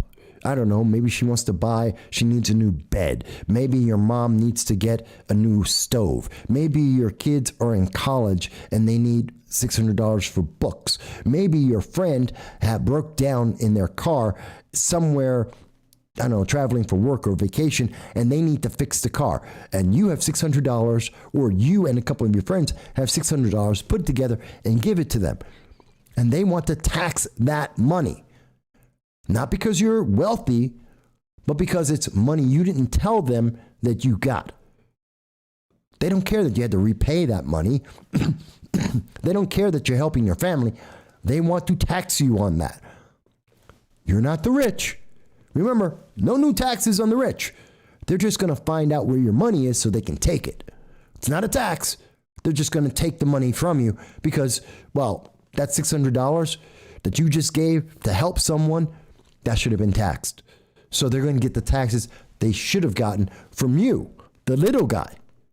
They're going to promise you it's to stop the corporations and the big guys. Yeah, you know, the big corporations like Merck and Johnson & Johnson and Moderna and Pfizer. You know, those major, huge pharmaceutical companies that have enormous subsidies from the government that the left 2 years ago hated and wanted to see destroyed. Those very same companies that today they laud as life-saving godsends. The fact that the left turns on a dime on everything. They turn on a dime on Bill Maher. They turn on a dime on anyone in the left, the NBA players that say, I've already had the pandemic. Why do I need to be vaccinated? I'm not saying that that's the case for you, but saying natural immunity exists. Do you remember Joe Rogan? When he had Dr. Gupta of CNN admit that CNN lied to your faces, that they said that Joe Rogan took a horse dewormer, that he took animal medications. They lied to your face. And Dr. Gupta, the chief medical analyst for CNN, admitted, not true. It's a lie. That's false medical information. YouTube, Twitter, Facebook should, at that moment, take off. They should, according to their policies on misinformation and disinformation, we should not see any of those channels. They should be barred. They should be banned. They should be removed, just like you would be, just like they suspended me for 7 days. Dr. Gupta of CNN a doctor, their medical analyst, admitted the disinformation and misinformation and manipulation of the public by CNN. Why is CNN still on the air? Why have they not been penalized? For a fact. And yes, Joe Rogan should go through with a threat of his defamation lawsuit because it is defaming him as a personality on factually incorrect information that they knew. CNN knew they were lying. Their medical analyst, Dr. Gupta, knows that that medication, which I can't mention on YouTube or Facebook because they will strike this video and get rid of it, admitted that Joe Rogan took human medication on a drug that is used internationally, has been used for decades, that there was a Nobel Peace Prize for the uses on this drug, that it is very valuable for human beings, and that it is, when prescribed by a doctor, is beneficial to human beings, and that CNN lied to you to manipulate you. Mike Bowie says, Mike, I disagree. The Biden-Harris-Obama administration know exactly what they're doing on the border and elsewhere. They're only using Biden to play dumb. Well, that's maybe they do. I mean, I don't think Biden knows what's going on. It's actually very sad to see the mental degradation that has happened to Joe Biden just since January. Not counting the difference between him in 2019 until today. The man's mental acuity is non-existent, quite honestly. I don't think he can handle more than 20 minutes at a time talking about something as long as he's been prepared, has the information from, and has a script in front of him, and he's been told exactly who to speak to and what to ask. He has no idea what he's doing. But does Harris, Obama, the progressives, do they have a mindset? I don't know.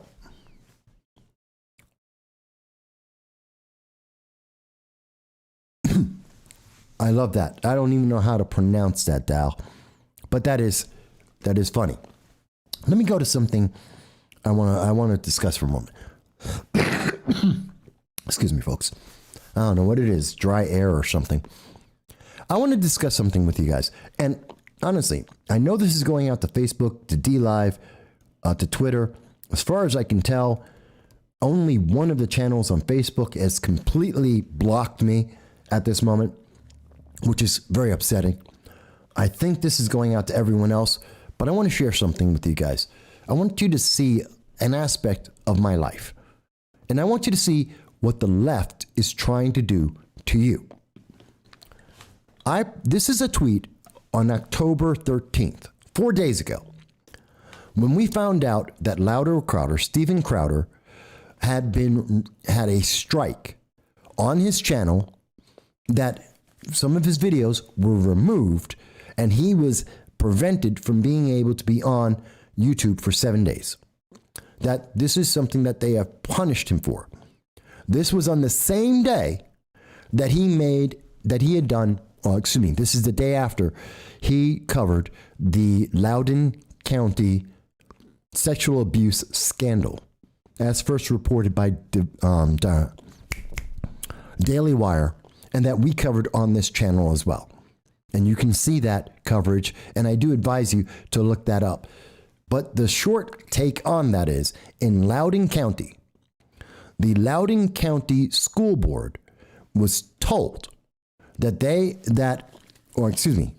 were aware that a young girl, a minor, was sexually abused, because I can only use certain words, was sexually abused to the most extreme extent in a bathroom in one of their schools. They covered that up because the student, the offender, the sexual predator, was wearing a skirt, thus making it a transgender issue. And to protect the transgender issue of anyone claiming that they're transgender at any time, are able to go into any bathroom, any safe space for women and to violate that. And the threat is that some sexual predators will use this excuse to be able to attack and assault women, or men for that matter. And that's the heart of the problem. Now that's it, and you can see our coverage on this for yourself. So I said, because we believe at the time, the strike was for his commentary on the Loudoun County School Board episode that he did, which was a day after we had done our coverage. And we said we don't agree with that. So we had this comment. And I want you to see this. And then I'm going to come back to comments. But I want you guys to read this with me. And this is on our Twitter page. You're more than happy to see it and make comments yourself. Please don't attack the person personally. Even though they attacked me personally, we don't agree with attacking them. But I want you to see this. And this is all public. It's published. It is available for the public right now. So I'm not revealing anyone.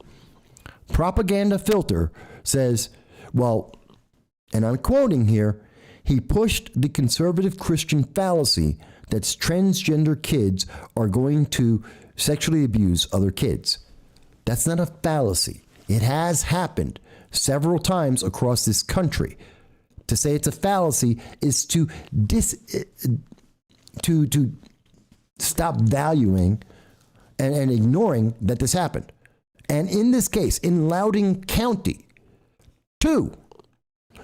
this cover-up actually did cause two young girls, to be sexually abused in the most vile way possible. And that the perpetrator used the cover of the transgender policy to do that. So my response is no. As I watched the segment live, which I did, Stephen Crowder spoke about a sexual abuser that used obvious loopholes in trans policies to commit multiple sexual abuses and was defended by a school board who silenced the truth. He revealed a reality that some ignore to push a political agenda. Propaganda Filter, again, this is someone who's taking the side of the left, saying they're going to protect people, that they're going to attack individuals like me who are just out there misrepresenting the truth. Everything I have said so far is factually correct. Everything I have is documented. There is evidence of everything I've said. No one disputes this. So Propaganda Filter says, right. So Stephen Crowder is a grifter. Now he's making a personal attack. Why is he personally attacking him when we're talking about a policy? He goes on to say, and makes bank off of my little eyeballs. So now I'm a bad guy for trying to watch a program because I have a choice, because maybe it's entertaining, maybe it's informative. Propaganda Filter goes on to say he pushes anti-LGBTQ, whatever, rhetoric because bigots like you eat it up. And so now I'm a bigot. No evidence of this. This person doesn't know me. They have never responded to anything I've ever said before. But now I have been labeled, because that's what they do. They label you. They want to shut you down. They're going to use words to shut you down, like homophobe or transphobe or bigot or racist. They want to shut you down. Not because they know anything about you, but those are words that are meant to end the conversation. You're supposed to now back away, apologize, and say, I'm sorry for having a point of view that doesn't agree with yours, which I did not do. Propaganda Filter goes on to say, you are his demographic and you don't even know it. Actually, I am Stephen Crowder's demographic, and I do know it, and I do pay attention to those things, and I'm okay with that. He then links, or Propaganda Filter links, the Loudoun school chief apologizes for the district's handling of alleged assault. It's not an alleged assault. There were 2 assaults. There was a police report, at least one of them. It is a known fact. It is not an allegation. It is fact. It is corroborated. And that's why the Loudoun County School Board was apologizing, because they factually covered this up to protect the transgender policies. And that caused a second sexual abuse of a young girl. So I responded with, right, because you know nothing about me but can detail my thoughts, to address his personal attacks. I bet, continue to say that I bet you picked the lotto with that prediction. And going to the Loudoun County School District, they apologized after being caught covering up the sexual abuse, and that they had enabled an additional sexual abuse, saying that apologizing after doing that is not real and does not resolve the crimes against these minor girls. And if you can't see that, you're a sad propagandist. The response: typical Republican pushing their morality when they themselves are hypocrites. Go hate the LGBTQ folks somewhere, you bigot. You probably have no issue with Kavanaugh or Trump rape allegations, right? No problem voting for a rapist. And again, see, this is what they do. And I'm pointing this out for you live so you can see that this is what I go through. And I'm sure some of you go through this too. And not to be afraid. Because here's the thing. Oh, you're a typical Republican. What is that supposed to mean? He's now trying to classify me. He's trying to put me in a box. He's trying to put me in a box that the left have already designed answers for. He's trying to insult me, saying, well, you're a Republican. That's not an insult. It's a political preference. It's my political preference. Doesn't have to be yours, but it's mine. And you know what? What's wrong with that? Are you a Democrat? Are you a progressive? I have problems with the progressive policies, but you can be whatever you want to be. I'm not going to stop you. That's your personal choice. I just have preferences for me. And I have problems with some of these ideologies. So to call me a typical Republican, you know what? I know a lot of great Republicans. I know a lot of great Democrats. I have no problem being identified as a Republican or a conservative. None whatsoever. He goes, and think about what he's saying. I'm pushing morality. I'm pushing morality. I've just said that I want to stop, that I want to punish the news media for silencing the news that young girls were sexually assaulted. It was known by authorities and allowed to happen. That they excused it to protect a political policy and then enabled it to happen again. That I am against anyone silencing someone for reporting factual news, and I am upset that someone was struck down, like could happen to myself, for reporting the facts as they exist. That's not morality. If you're saying you know what? I am pushing morality. I'm saying that people should be punished for sexually abusing minors. Yes, I am more than happy to say that. Even when it's a minor abusing another minor.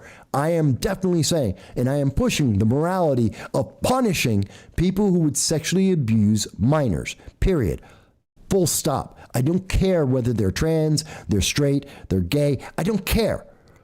If you're sexually abusing a minor, you should, when you're caught, you should be punished for the full extent of the law. I say that as a person and as a company, and I reiterate that to Propaganda Filter. And if you want to call that a morality that I'm pushing onto people, you know what? That's a morality that's part of the laws of every great nation and every minor nation in the world as it exists, except for maybe Afghanistan, where the Taliban don't believe in that. So if you're saying that that's a morality issue, yes, I admit to that. And it's a good thing. And if you're not admitting to that, if you disagree with that, if you think it's okay for someone to sexually abuse little girls and little boys because of their political preferences, then that is a morality I have a problem with as a person and as a company, and we will speak out against that on this channel. And if Propaganda Filter agrees with that, as it seems they do, they have a problem, not me. And I think we need to highlight that to turn it back on them, to make people be aware this is what they are supporting. This person, propaganda filter, is supporting the abuse of minors, the sexual abuse of minors, to protect a political preference they have. Not only is that selfish, it is evil, in my opinion. And then they want to change the subject because he has realized that he is wrong. I haven't said anything hateful against the LGBTQ plus AIP, whatever else in that alphabet. I haven't said anything against them. I'm not defaming them in any way. I'm talking about a policy that wasn't thought through, a policy that has harmed individuals, a policy that has allowed additional people to be harmed because of those who are protecting the policy and not their charges, which happen to be the minor children involved. So that's my bigotry there, that I want to protect minors of whatever race, gender, sexuality, whatever. Yeah, that makes me horrible. I'm sorry. No. And I don't think that people in the LGBTQ AIP plus disagree with me on that. Well, most of them anyway. The P, if I'm right, stands for pedophile, and I don't agree with that. Or pedophilia, and I don't agree with that. But other than them, yeah, I think that they all agree with me. That they don't want to see children who might be LGBTQ, they might be some of the ones who are being sexually assaulted. So no, I'm trying to protect them as well. But I'm walking you through this, folks, because I want you to see what is happening in our nation. I want you to see the way that they are attacking.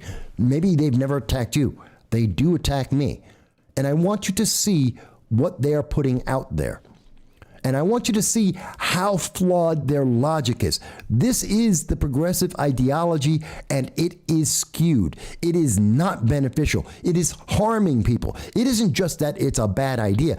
It is harming people right now. It is a problem because they're not thinking about this. They're just trying to get more power. And if you dare question them, well, then you are the bad guy. You're the problem, even though their laws are and their rules are literally leading to people being harmed and violated. So he wants to change the conversation to Kavanaugh and to Trump. Well, Supreme Court Justice Kavanaugh there is no proof of him ever doing anything wrong. No proof. There's an accusation, no proof. It's been investigated, 4 times? Twice by the FBI. There is no credible proof. There is a media hype and a say-so. We covered this 2018. We covered this in detail. You can look it up on the channel. He wants to go against Trump. Also, allegations, no proof. That's part of the Russian collusion, which we know was a lie, paid for by Hillary Clinton and the Democratic Party. A lie. It has been conclusively proven. That was a lie. But propaganda filter, trying to do the right thing, trying to stand up for the left, trying to discredit all these horrible people on the right, is passing out lies, is misinforming people, is trying to use emotion, is trying to scare people away. He wants to say, oh, you have no problem voting for a rapist. You know what? I do. And I also have a bigger problem with sexual abuse of minors, which is what I am trying to stop. And he is more than happy, or they are more than happy to allow to happen. I don't need to keep going on. It continues like this for a while. That this person, unproven allegations, they constantly are saying, well, there's no proof. There's nothing here. They're more than happy to support the sexual abuse of minors. Folks, I went through that because I want you to see what's happening out there. It is terrifying. And it is upsetting that people are running around saying, no, that's okay. They're saying that it's more important that you accept a political agenda than to protect your children in schools. Dow says, propaganda filters argument violates the natural law of liberty and autonomy of individual. This flawed logic centers only on moral superiority of the adherents to the progressive philosophy. Yes. Yeah. You're only a good person if you do what you are told, and what you are being told is coming from the progressive ideology. You have to believe in intersectionality, critical race theory, gender and identity politics. You have to accept that 100% and ignore any of the consequences of these rules and ideas, even when they harm people. Critical race theory routinely has only two things to tell your kids. If you're white, you are a racist. If you are any minority, especially if you're black, you are a victim. These things will not change in your life. You will always be either a racist or a victim. And that, I do not believe, is a social experiment that will benefit anyone. It is a problem. It will hurt you. It will hurt your families. It will hurt our community and our society. But according to Propaganda Filter's argument, that's exactly, you have to accept that, even with those negative consequences, because you're told to. Propaganda Filter says you have to accept. I want the parents out there, seriously, guys, even if you're seeing this after the fact, I want you to think about this for a second. Imagine your kid, I don't care if it's a boy, girl, if they can claim they're an it, I don't care. Whatever, your child has just been sexually abused. And it is being covered up because of a political preference of that school board. How would you feel? Do you think that's worth it? Do you think it's more important to live up to a political ideology that allows your child, your nephew, your cousins, your nieces, your best friend's kid, your godparents, godchildren, that you're going to allow this child to be sexually abused, multiple children to be sexually abused, to protect a faulty law that is actually causing the harm, that is causing the problem? This isn't against transgender, it's against pedophiles, and it's against sexual predators that would use these laws because they are so badly worded, because they are so badly thought out, that it gives them the opportunity to assault people. That's what I'm upset about. I'm upset about the fact that a school board, who is their goal, their job, is to teach and protect children in their care 8 hours a day for most of the year because the parents can't be with them every second. And they are willing to throw that out the window to protect a political ideology. That should terrify you. That should anger you. That this is so insane. And the only defense coming from the progressive ideology is, well, you must be racist, you must be a transphobe, you must be a bigot. What I have said, both in what you have read on Twitter and my words directly from my mouth, are any of those things. I have written 2 million words in over 2,000 articles in over 15 years. I have over 1,200 videos that I have produced on YouTube. I have literally over 700 hours of content, and you will not once find anything that I have said that countervenes or goes against what I have just said.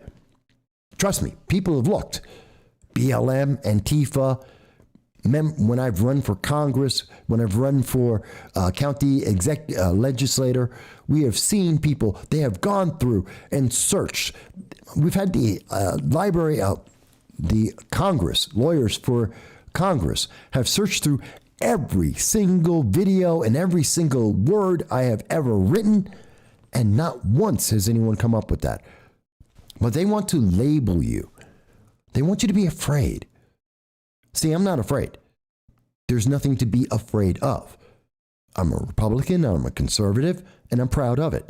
I do interviews with libertarians, with Democrats, with people in my own party. I cover news events in the United States and around the world. I agree with some politicians, I disagree with politicians. I laud politicians and I attack politicians who have failed in their job. And I've done that for Democrats, Republicans, Libertarians, all. And I will continue to do that. And I stand by certain values. I think if you're watching the show at this point, you do too. And you know what? There's nothing wrong with that. Do not be afraid.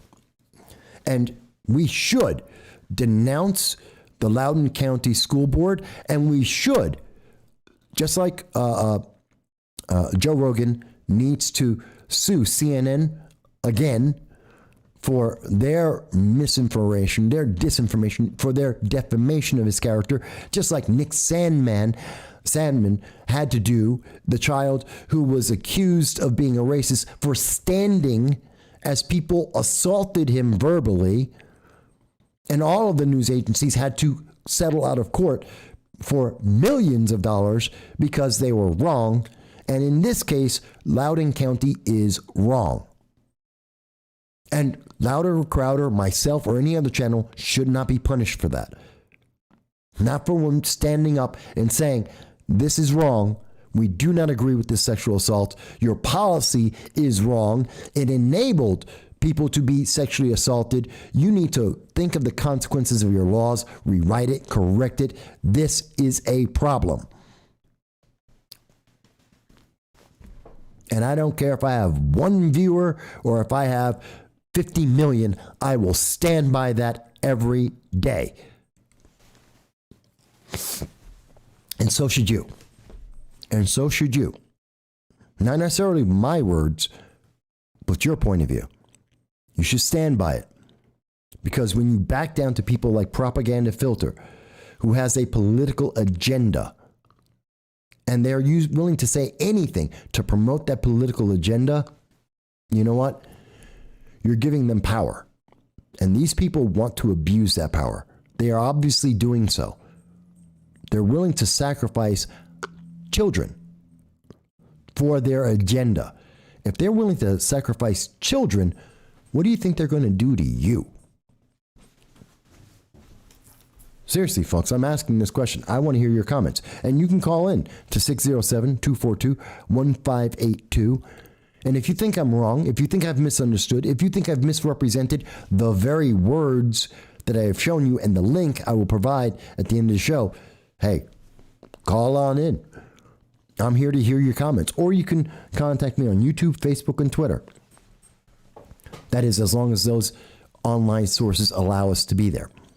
Dow mentions that they will also turn on they, being the progressives, will turn on their own when convenient. For example, Cuomo, because he was expedient to make a sacrifice to appease the opposition to keep them compliant and distracted. Well, the left went against Cuomo because it was easier to get rid of him for 11 sexual assault accusations than to investigate the 16,000 people that he killed and were covered up by a huge web of Democrats, and they did not want that investigation. God knows how many Democrats were involved in that, which would have changed the rule of New York State. So rather than dealing with the 16,000 deaths that you don't hear about in the news media anymore, no one talks about it anymore, they instead forced Governor Cuomo, Andrew Cuomo, to resign, and he has $16.5 million that he is wheeling and dealing in Democrat politics behind the scenes, and he's more powerful now than he has ever been before. And the Democrats who were involved in the murder of 16,000 American citizens in nursing homes, they get away scot-free. That's why they did that, in my opinion. You may disagree. Dow says, when Biden outlives his usefulness, they will have no issue with crucifying him to preserve the optics of ideological purity. And I will tell you again, and I've said it on this program more than once, Biden won't make it to the end of 2022 as in the Oval Office. Kamala Harris will replace him. It is my firm belief that they will use the 25th Amendment to replace Joe Biden from the Oval Office because he is mentally deficient.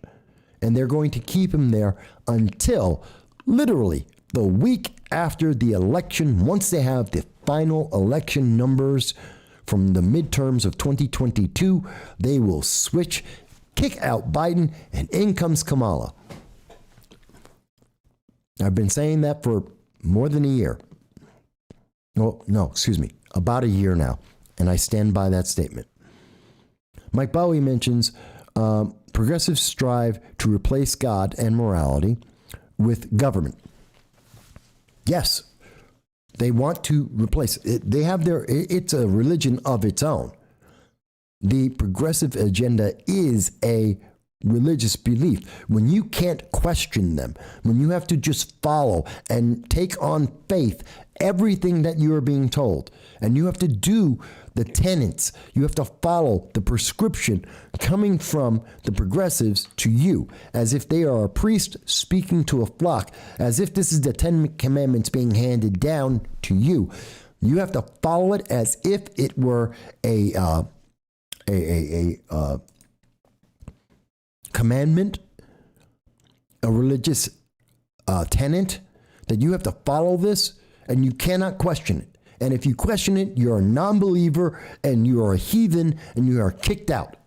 You're excommunicated. It is exactly like religion, except it has none of the benefits. And it's sad. And you don't have to be religious to see it that way. But that is the same kind of belief structure that the progressives have.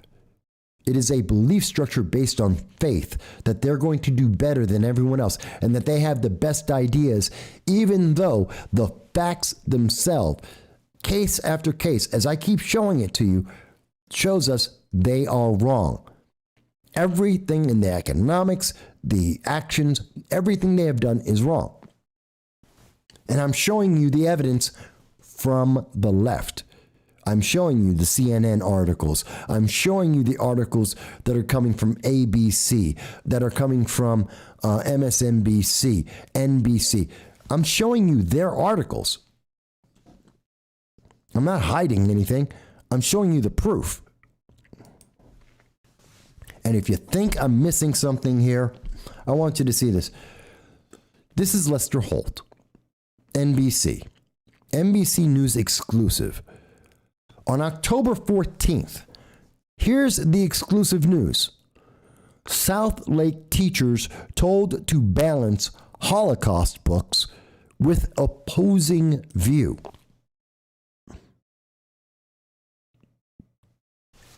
Do you believe this? In a Texas school district at the center of a firestorm over diversity and inclusion efforts. Now, secretly recorded comments from a top administrator about books on the Holocaust are sparking new outrage. Antonia Hilton takes us back to South Lake. Wes Frierson, a parent of 2 daughters in Southlake. Okay. So the news media is more than happy to say, this is wrong. That there was a secret message and that it was recorded and published, and that's okay. Because they're embarrassing someone. And they're saying that, oh my God, this is coming from school systems. Oh, well, see these administrators, look at them. They're saying that we have to teach the opposite of the Holocaust. Oh my God, there's something wrong. But it's okay for school systems. You can't tell the father of a child that has been sexually abused for a fact, where police were notified. It is a fact. That father speaking at a school board meeting, making his fellow parents aware of the problem that there is a cover-up of a sexual abuse of a child, that's bad. You can't do that. You can't tell that firsthand experience and information to others. And if you do, because it's attacking a badly written, badly thought out piece of legislation, because it goes against their political preferences of the school board and the news media, well, that father in Loudoun County, name of Scott T. Smith, is a problem, and he must be labeled a domestic terrorist from the Department of Homeland Security. Merrick Garland has to label that parent a domestic terrorist for telling the truth in public. Folks, something is wrong. And I can tell you, it starts with progressives and ends with the loss of your freedom. And if you think I'm wrong, hey, the phone line is wide open, 607-242-1582. Mind you, if you agree with me, phone is open. You can see YouTube, Facebook, Twitter, DLive, well, most of Facebook is available. Go ahead, talk to me. Tell me where you think I'm wrong. I've already been blocked on Facebook, at least one of the channels. We'll see what else they're willing to block on this. But I'll keep speaking. Because if you think I'm wrong, let's talk about it. I have the evidence up in front of you.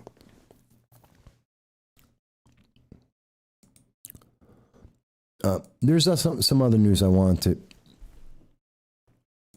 There's a lot of news.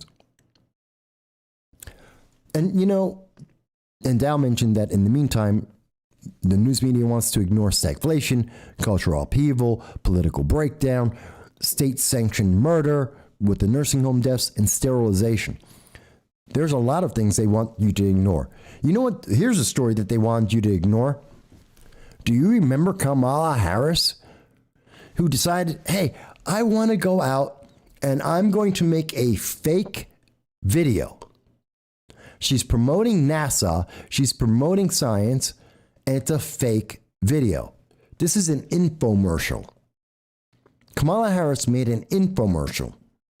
She has a bunch of kids in the video with her. And by the way, it's a horrible video. It's just poorly made. It's poorly scripted. None of these, the kids are great actors. The adults are horrible. And that's the key. The kids are actors. Now, I do want to correct something that I had said earlier in the week, that the children were Canadian. That's not correct. The company, the company that put this together, the studio that did this, they're Canadian. The kids, as best as we can tell, they're American citizens, but they're actors. They weren't selected because they are interested in science. They weren't selected because they're interested in NASA. It's not because they want to be astronauts. Doesn't mean that they care about telescopes. They want to be actors. They want to be in Hollywood. They want to be starring in movies. That's what these kids are doing. They're acting. This is an acting job. They're acting like they care about Kamala Harris. They're acting like they care about what Kamala Harris has to say. This is a fabrication. It is a lie. It is a story being put up in front of your face, and they're telling you, "Oh, it's all true. It's all." Where's the end credits on this? Listing every one of the actors, all the children, the child actors that were used in this event. And by the way, this was paid for by your tax dollars. I mean, they couldn't even be considerate enough to use an American company to run this infomercial on. They outsourced our, yes, Dow mentions they outsourced our propaganda. Yes, they outsourced our propaganda. It's not that it's a bad NASA video. Fine, you want to promote NASA. I'm okay with that. You want to tell kids that they can be scientists. Fantastic. You want kids to be involved. Fantastic. Get some real kids. There are plenty of kids who want to go to space camp, who love science, who are interested in trying to be astronauts or being astronomers. Kids who are inspired by movies like Apollo 13, even Star Wars, the original trilogy, not the new Disney version.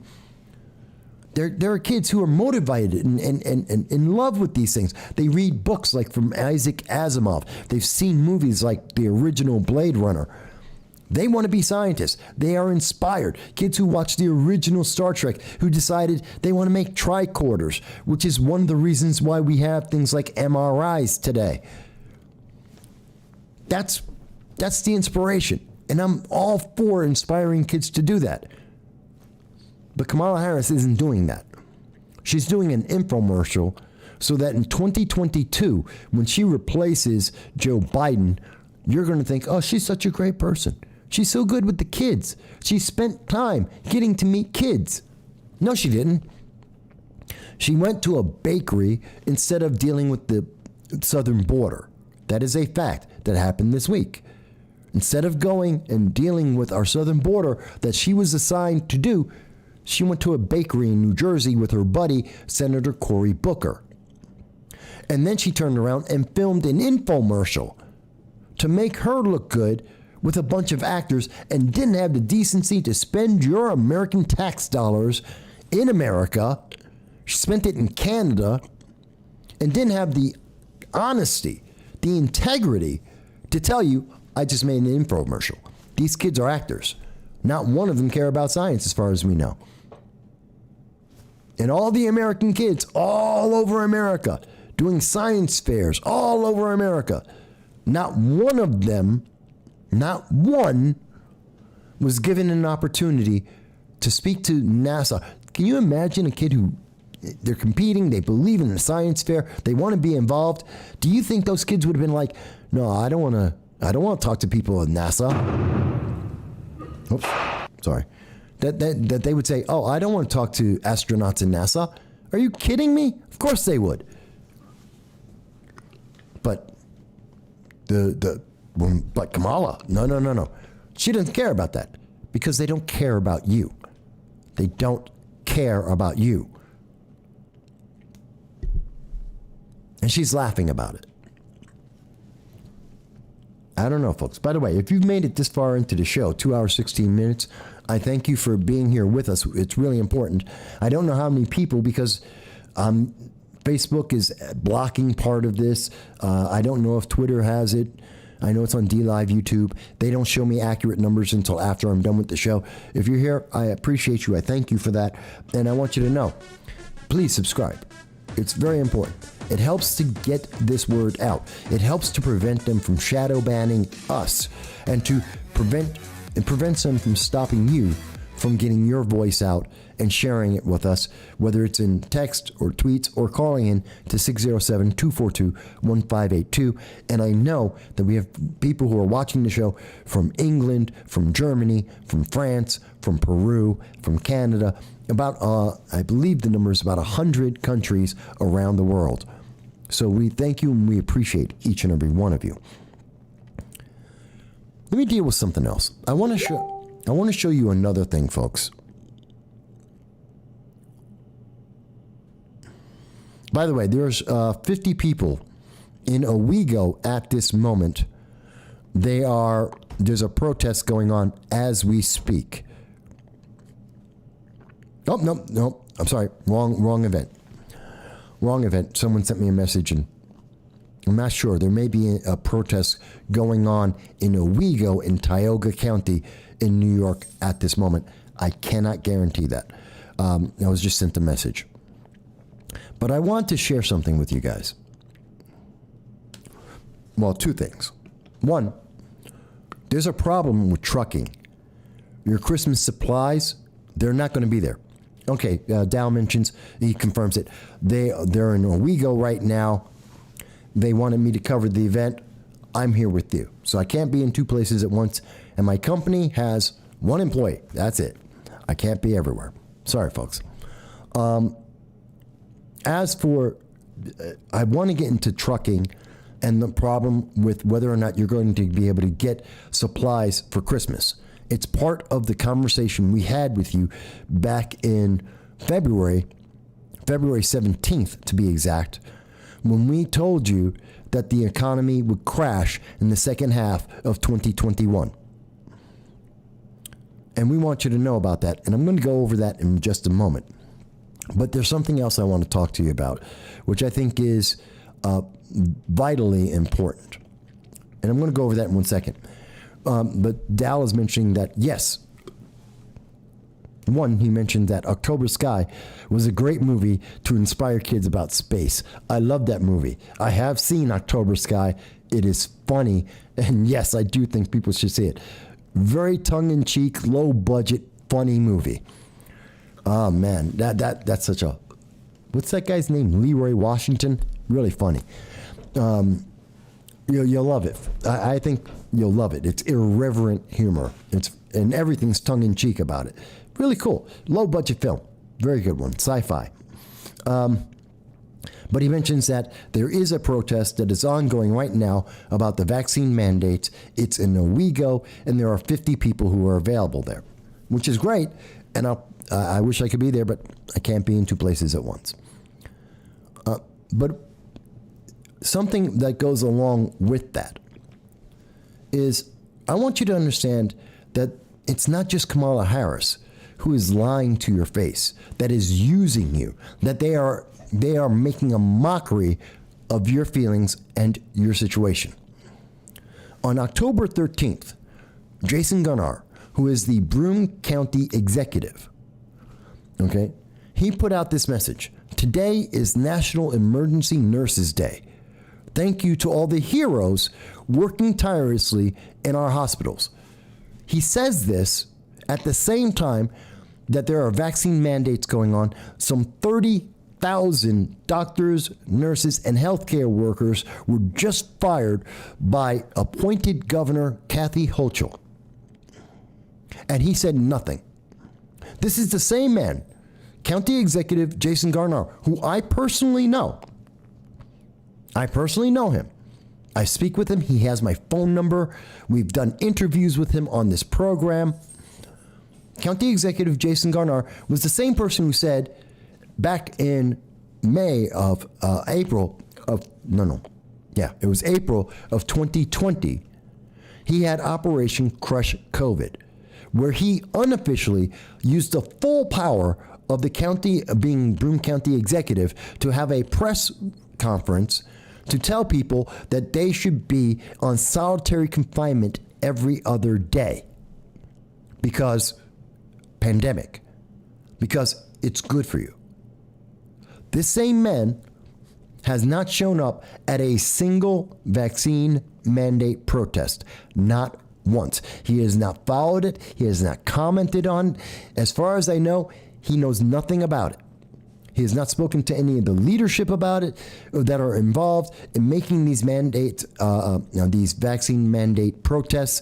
He has no idea. He has not addressed the issue. He has not discussed it, not once. He doesn't know what his constituents are doing. He doesn't care. And he is saying that our nurses are heroes, as his boss, the appointed governor of New York, Kathy Hochul, just fired thousands of them. Hundreds in Broome County. Hundreds of nurses in Broome County no longer are there. Our emergency rooms have been shut. Well, not some of them have been shut down. Some have had their hours cut back. We've seen that in Oneida County, where they have spoken about it very publicly. We've seen that I know in Rensselaer County and in Dutchess County, it's been stated as fact, and in Broome County, it is fact. The quality and quantity of care has been reduced. And the Broome County executive is like, they're great people. They're heroes. By the way, they got fired. I don't care. Had nothing to say about them being fired. And so I called him out on that. And I'm going to get to the comments in just 1 second. And I called him out on that. 58 people agree with this comment that I made. And what I said in full is to say, I didn't see you at any of the 4 protests or the fundraiser that have occurred in Loudoun County so far to protest, that were protesting to protect the very nurses that County Executive Jason Garnar is thanking. The very same nurses that are now without a job. How many of the nurses were fired because you didn't add your support to helping them keep their jobs? And again, the vaccine mandate protests, whether they're doctors, nurses, healthcare workers, whether they work at the airlines or in police departments or teachers across this nation, they're fighting to keep their jobs. They're fighting to keep working. They're not disgruntled workers. They're not trying to not work. They're fighting to continue to work, especially on the front lines, especially in people who are in transportation, like our airline pilots. They're fighting to keep doing their jobs.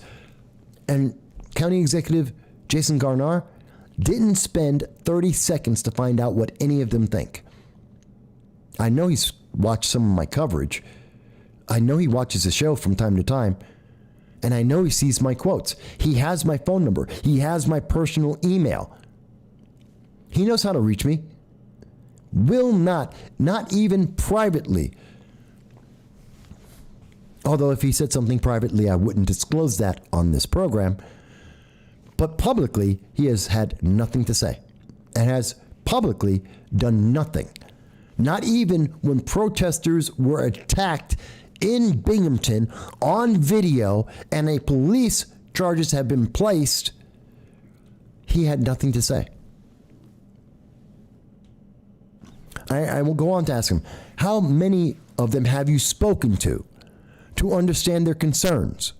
Have you even seen the coverage I have provided? Because there is a news blackout in our region and nationally to present their side of the issue. That's all he had to do. Say, I spoke with them. I went down to a protest. I sent out an email. I made a phone call. I watched the coverage. That's all he had to say. I wanted to understand what my constituents feel and think. And this is what you're getting from progressives and Democrats that are in charge of blue states where they don't fear your vote. When they don't fear that they're going to lose re-election, where they don't fear that they're going to be replaced, so they can be as inefficient as they want to be. Think of Mayor Lightfoot in Chicago, completely inefficient, defunded the police, skyrocketing crime. There's been gun violence for 80 years in Chicago. They don't care. Detroit, Baltimore. Look at Governor Newsom, killed thousands of nursing home residents. He survived a recall. Governor Whitmer, 4,000 nursing home deaths. She's perfectly fine. She's looking to get reelected. Kathy Hochul she's getting ready to run because she's mandating against the will of the people. Even as she took a page out of Joe Biden's book on January 20th, when Joe Biden fired 11,000 Americans. That had a ripple effect that we are feeling today in the cost of inflation, in the cost of your health care, and your transportation and your heating in the winter. That's part of the 11,000 people that Joe Biden fired on January 20th. Kathy Hochul is doing the same thing. She got rid of 30,000 healthcare workers, as we have covered on this program already. And she wants you to elect her for it. So there are a lot of comments on this. But I want you to understand, there are 58 people who said, yeah, they agree with me. And I want you to understand some of the comments that were said against me. Okay? And for some reason, Facebook doesn't want you to see this completely. I'll include the link so you can see it yourself. And I'm trying to get to the comment by Mr. Philip Ewing, because I want you to understand what he had to say here. And he says, because I want to focus on his comment very directly, and there's a lot of comments here.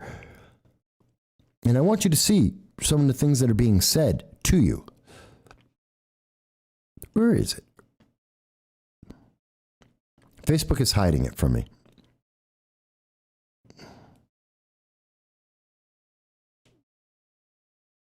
So, in effect, a gentleman named Philip Ewing has been saying, you know what? You don't get to have a choice. You don't get any freedom. That this isn't in your best interest. That anyone who disagrees with him is some kind of ist and phobe. That they have caused some kind of problem. J. Barrett Wolf says there are people, he's supposed to say, there are people who understand science and people who have opinions, and their opinions are worthless. Really? And he says there's no other side to the issue. Mimicking the words of Philip Ewing. And again, this is public. This is on a public format. I'm not calling anyone out. This is on social media. It's public information. And you know what? My answer is that doctors and nurses and healthcare workers, including airline pilots and policemen and teachers, would disagree with him on that. As also, so would immunocompromised and the religious. Plus, there's a question on some of the numbers and policies of the CDC and other organizations, and like the World Health Organization or the WHO. And in fact, most of all, if you understand science, then you know there is always another side. There is always a question. Science is never settled. Science is the pursuit of a question. And every time you get an answer, you ask a better question. Science is never settled. Science wasn't settled when all the scientists of the time said the world is flat. Science wasn't settled when, well, just think about everything in our lifetime. Everything that was said that we can't do, that we've changed, that we can do now. Things that were told to us were only science fiction. You know, remote control, remote work from home. That was a 1950s concept, and by Isaac Asimov, and today it's a reality. Think of Star Trek, 1960s, the original series, when it was on TV. Remember the communicators? Flip it open, talk to people. It's called a cell phone. We have them now. Science is always a question, and science is never settled. How did the universe start? What happened to the dinosaurs?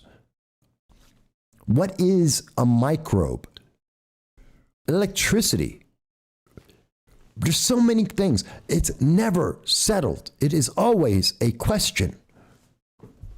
And we are constantly asking better questions with more information. And to say that there's only one way to look at the science, and it's exactly whatever Dr. Fauci says, whatever the Biden-Harris administration says to you, that's it. And if you question that, you don't believe in science. I'm sorry, I believe in science because I believe in questions, and I think we can do better. And to say that their science is settled is to say that you don't understand science at all. You might as well be back on the flat earth. Yes, Dow mentions, Earth is the center of the universe. Galileo. Is it though? Perfect example there, Dow. Yet another one. To say that, let's see, what did we start off with? Do you remember in January of 2020 when Nancy Pelosi said, there's nothing to worry about, go down to Chinatown, do not block people from China from coming to the United States, this pandemic isn't a big deal. That was Nancy Pelosi. You can still find the video of her in Chinatown saying, go on out, mix in your crowds, come out to the public. You want to see something? You can see the October 2020 Kamala Harris saying that she will not trust any pandemic medications that come out during the Trump presidency. Yeah, she said that. October 2020. You can look it up. It was during the debate. And she said, no, I don't trust it. I don't believe in it. I do not trust anything that comes out while the Trump presidency exists. And if President Trump says that this is a pandemic medication that can help you, I will not take it. She said that. That very same medication is now the one that she's telling you that you must have, that must be mandated, that you do not get a choice, and must be given to 12-year-old children without testing, without any knowledge about it, because she said so. The very same one that she said that she has a problem with. By the way, Vladimir, good to see you again. Always good to see you. Thank you for joining us. And so let me go back to what we're talking about here, the Broome County Executive. Now, there was someone who said something really important, and I hope I can find it. And they asked me the question, what do you expect that he would do? Oh, before I get to that, I think this is a very important one. Excuse me. Here's a comment, and this is what we see from the left, that I should not question the county executive. And this is the most progressive answer I have ever heard. Juan says, I may need County Executive Garnar's support for the project I'm working on to help protect domestic violence victims from abusers. Please leave the county executive alone and go promote your whatever somewhere else. So I'm supposed to stop telling my county executive, who I know personally, who I have interviewed, that he is not listening to his constituents, because there are hundreds, literally there have been over 1,000 people in this county that have protested the vaccine mandates that he is yet to address, that he will not listen to, that he is not speaking to, and that I should not say that because of the political goals of this one man. Whether I agree with protecting domestic violence, of course I do. Of course I want to protect domestic violence victims. I'm not questioning that. But it is a selfish goal of this one individual. And if he truly wanted to help protect domestic violence victims, then he would work with any politician of any party to promote it. It wouldn't have to be just a Democrat. It wouldn't happen to be just the county executive. How about you go to a mayor? How about you talk to the assembly members? How you speak to your state senators? Speak to members of Congress. Speak to them all. Get a coalition of them to advance your idea, if that's what you want to do to protect them. But if you're looking for one politician in one office of a specific political party, and you don't want people to say that this person is failing their constituents by not listening to them, kind of like the Biden administration when talking about Afghanistan, kind of like the White House when they're talking about Haiti and Haitians crossing our border, that they don't want to listen to constituents, that's wrong. But let me go a little bit further than that, because someone asked me a very interesting question here. And they asked me, what do I think that Mr. Garnar, County Executive Garnar, could have done? And I don't see the comment right this second. It is here. As you can see, there's mostly people who are somewhat positive. But the person says, and I love Facebook not showing me what people are actually saying on my feed. But I want to say, they said, well, what do you expect the county executive to do? The county executive doesn't outrule the appointed governor. And the answer is to support and represent the voice of constituents. Maybe he doesn't.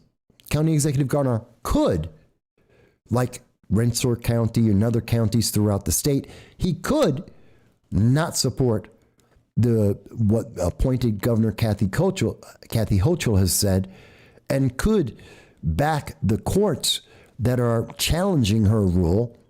He could take the side of doctors and nurses. He could even just listen to his constituents. That's what he could do. He could speak for them. He could lend credence to their voice. He could at least listen to his constituents. And I want him to do at least that. Listen to the people who are speaking to him.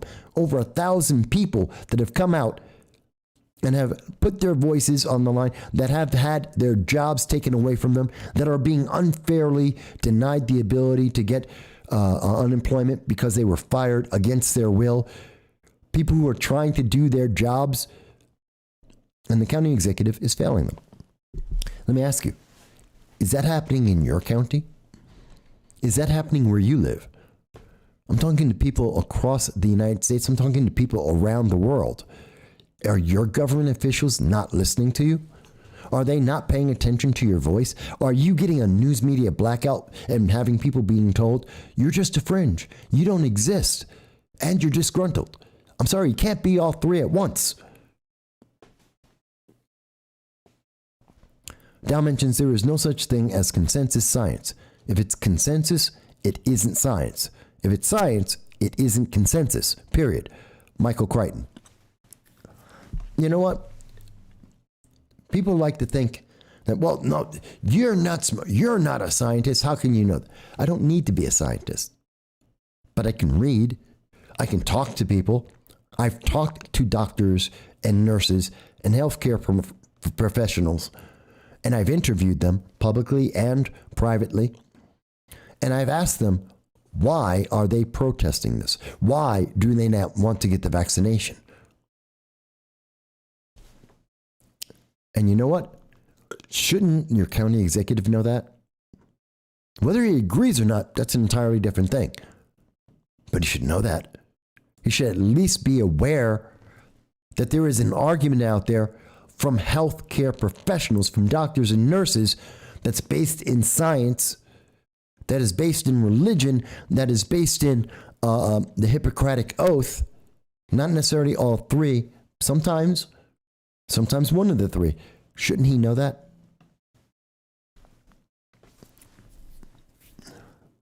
All right, I've been talking for 2 hours and 41 minutes. I'm going to very simply just sum up one thing, and then we're going to go. I know. Could be watching football right now. Same 3 hours. Hopefully your football team won. In the meantime, I hope you're also going to be able to keep your bank account private, because I guarantee you if the IRS gets into it, it's not private anymore. I hope that you're going to be able to make choices about your life without the government micromanaging.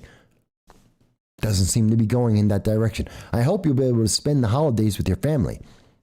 I hope that you're going to hear more about the Grambling State University shooting, so we can get closer to the root causes of why some people commit mass shootings, rather than having the story buried, and maybe because of that you get endangered.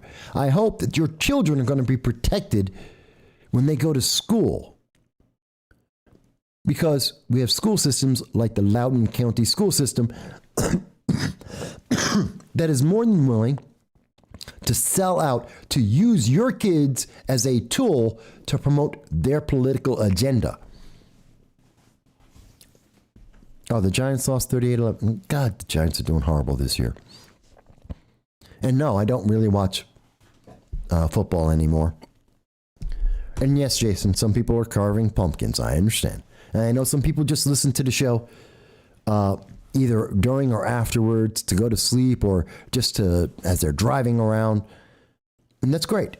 And I support you, and I thank you for that. And again, I say to you, as I've said earlier, please, if you've gotten this far, subscribe. You don't have to agree with every word I say. You don't have to be a Republican or a conservative. But do support the channel. Allow us to have the opportunity to get every point of view out there, to let people call into the show and say they disagree, that they have a different point of view, or to say that they do agree, or to clarify something that I am saying, and to learn information that you're probably not hearing around the rest of the news. But I do want to mention something else that you haven't probably heard about, is that you've been told, and I'm going to get to your comment, Dow, that there is a truck driver shortage. And in fact, according to NPR, in their article on May 25th of 2021, no, that's not true. We're being told now, according to October 11th on Twitter, nurses are fleeing their jobs not because of the vaccine mandates, but because the working conditions aren't safe. Except there's really no one reporting that. They are reporting and they are being fired because of the vaccine mandates. And they're being fired in the thousands and tens of thousands because they believe in the Hippocratic Oath, because they have questions about the science, because they have religious beliefs. There's your bigger problem. But the news media wants to reword that and make it's not a political question. It's not a problem of the Biden-Harris administration and the mandates and the micromanaging of laws. No, it's not about that. It's not about that. There's a truck driver shortage. You just have to understand there's not enough truck drivers. That's why you're not able to get all your stuff. That's why there's shipping containers, boats upon boat, ship upon ship, that is sitting out in front of ports in California, New York, across the country, and nothing is being transported. That's why there's shortages in your stores right now. It's because, well, it's a temporary problem. It's not the fault of the policies. And you know what? That's a lie. As we said back on February 17th of 2021. So let's tackle the economy. And let's tackle what we're looking at, a prediction that in the second half of 2020, the U.S. economy is going to crash. That we're going to have the recession we're in will deepen and become worse. That's what we said. Those are our words on February 17th of 2021. The recession will get worse. The economy is going to crash. This is because of the policies of the Biden-Harris administration. And it was obvious in February. Yeah, no one said that. We told you that there would be inflation. We told you that your value of your money would be deflated, then would be devalued. We told you that there would be jobs. People would not be able to fill them. We told you that the economy was going to crash. And here we are in the second half of 2021, and the economy is crashing.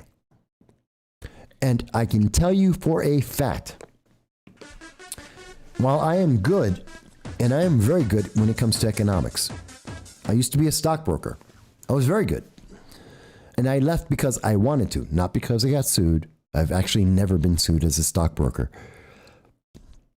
But if it was obvious to me that the economy, based on the inflation, based on the devaluing of the dollar, because of the policies of the Biden-Harris administration in February of 2021, were so bad that it would devastate the country in the second half of 2021, if I could see that in February, so did all of the news media. So did all of the economic analysts. And they chose to tell you nothing. And now you're being told by those very same economists, by that very same news media, the very same news media that lied to you with CNN and the horse dewormer and Dr. Gupta, even though they admitted they lied to your face. These very same people who saw the same information that I have. In fact, they have more people. They have more information. You know, I'm competing with CNN, MSNBC, CNBC. I'm one man. They are in every office, hundreds of people with tens of millions of dollars in backing. I lose $4,000 a year. They spend tens of millions of dollars every year. They have hundreds, actually thousands of employees. And I saw the same information, maybe even less information than they are. They wouldn't tell you a thing. And now they're telling you, oh, Christmas, well, might be a little slow. The economy, it's a little sluggish. No, the economy is crashing around you. The shortages are not going away. They're going to get a little bit worse. And Christmas, I've talked to people who are in trucking. It's not that we're short truckers. It's that we have too few people working to offload the container ships. We're not producing things in America. Everything's being offloaded from overseas. We're following the Obama legacy, where we switched to a service economy in 2012, and we stopped manufacturing a lot of goods in the United States that made us beholden to countries like China. And the moment that China had a slowdown, we suffered, and we continue to suffer. And we're going to continue to suffer until we start going back to manufacturing, until we start telling kids to go out and be an electrician, a carpenter, a plumber, to work with your hands, to be a machinist, to manufacture things in the United States. We're going to continue to suffer. As we see trillion-dollar deals like the American Families Plan is going to waste $3.5 trillion, turning your life savings into nothing. That inflation is going to continue to go higher because we have politicians like the Biden-Harris administration who are more concerned about pushing a progressive agenda and a social experiment at the cost of your life and your children's lives than they are in trying to do their job.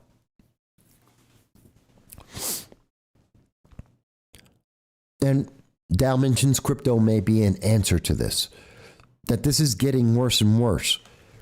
And the most obvious example of that is that the IRS is going to be looking at your bank account and every transaction you make. And your name is going to go down on a list for every transaction you make. And they're going to charge you taxes on every transaction you make, taking away more money from you. So, maybe you disagree. That's fine. Every Sunday at 2:30 p.m. Eastern Standard Time, we do a live stream. And we're here to listen to you. You saw John, he called in. You can call in too. You've seen comments from people like Mike Bowie, Dal, Jason from Bing, Hot Chicks, Vladimir. We have our friends overseas in the United Kingdom. So many people, Anne and Gloria. So many people who are involved, Tyrone, and so many others. And you don't have to agree. You can disagree.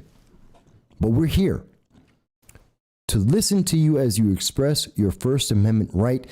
And I don't care what country you're in. That is your right to free speech.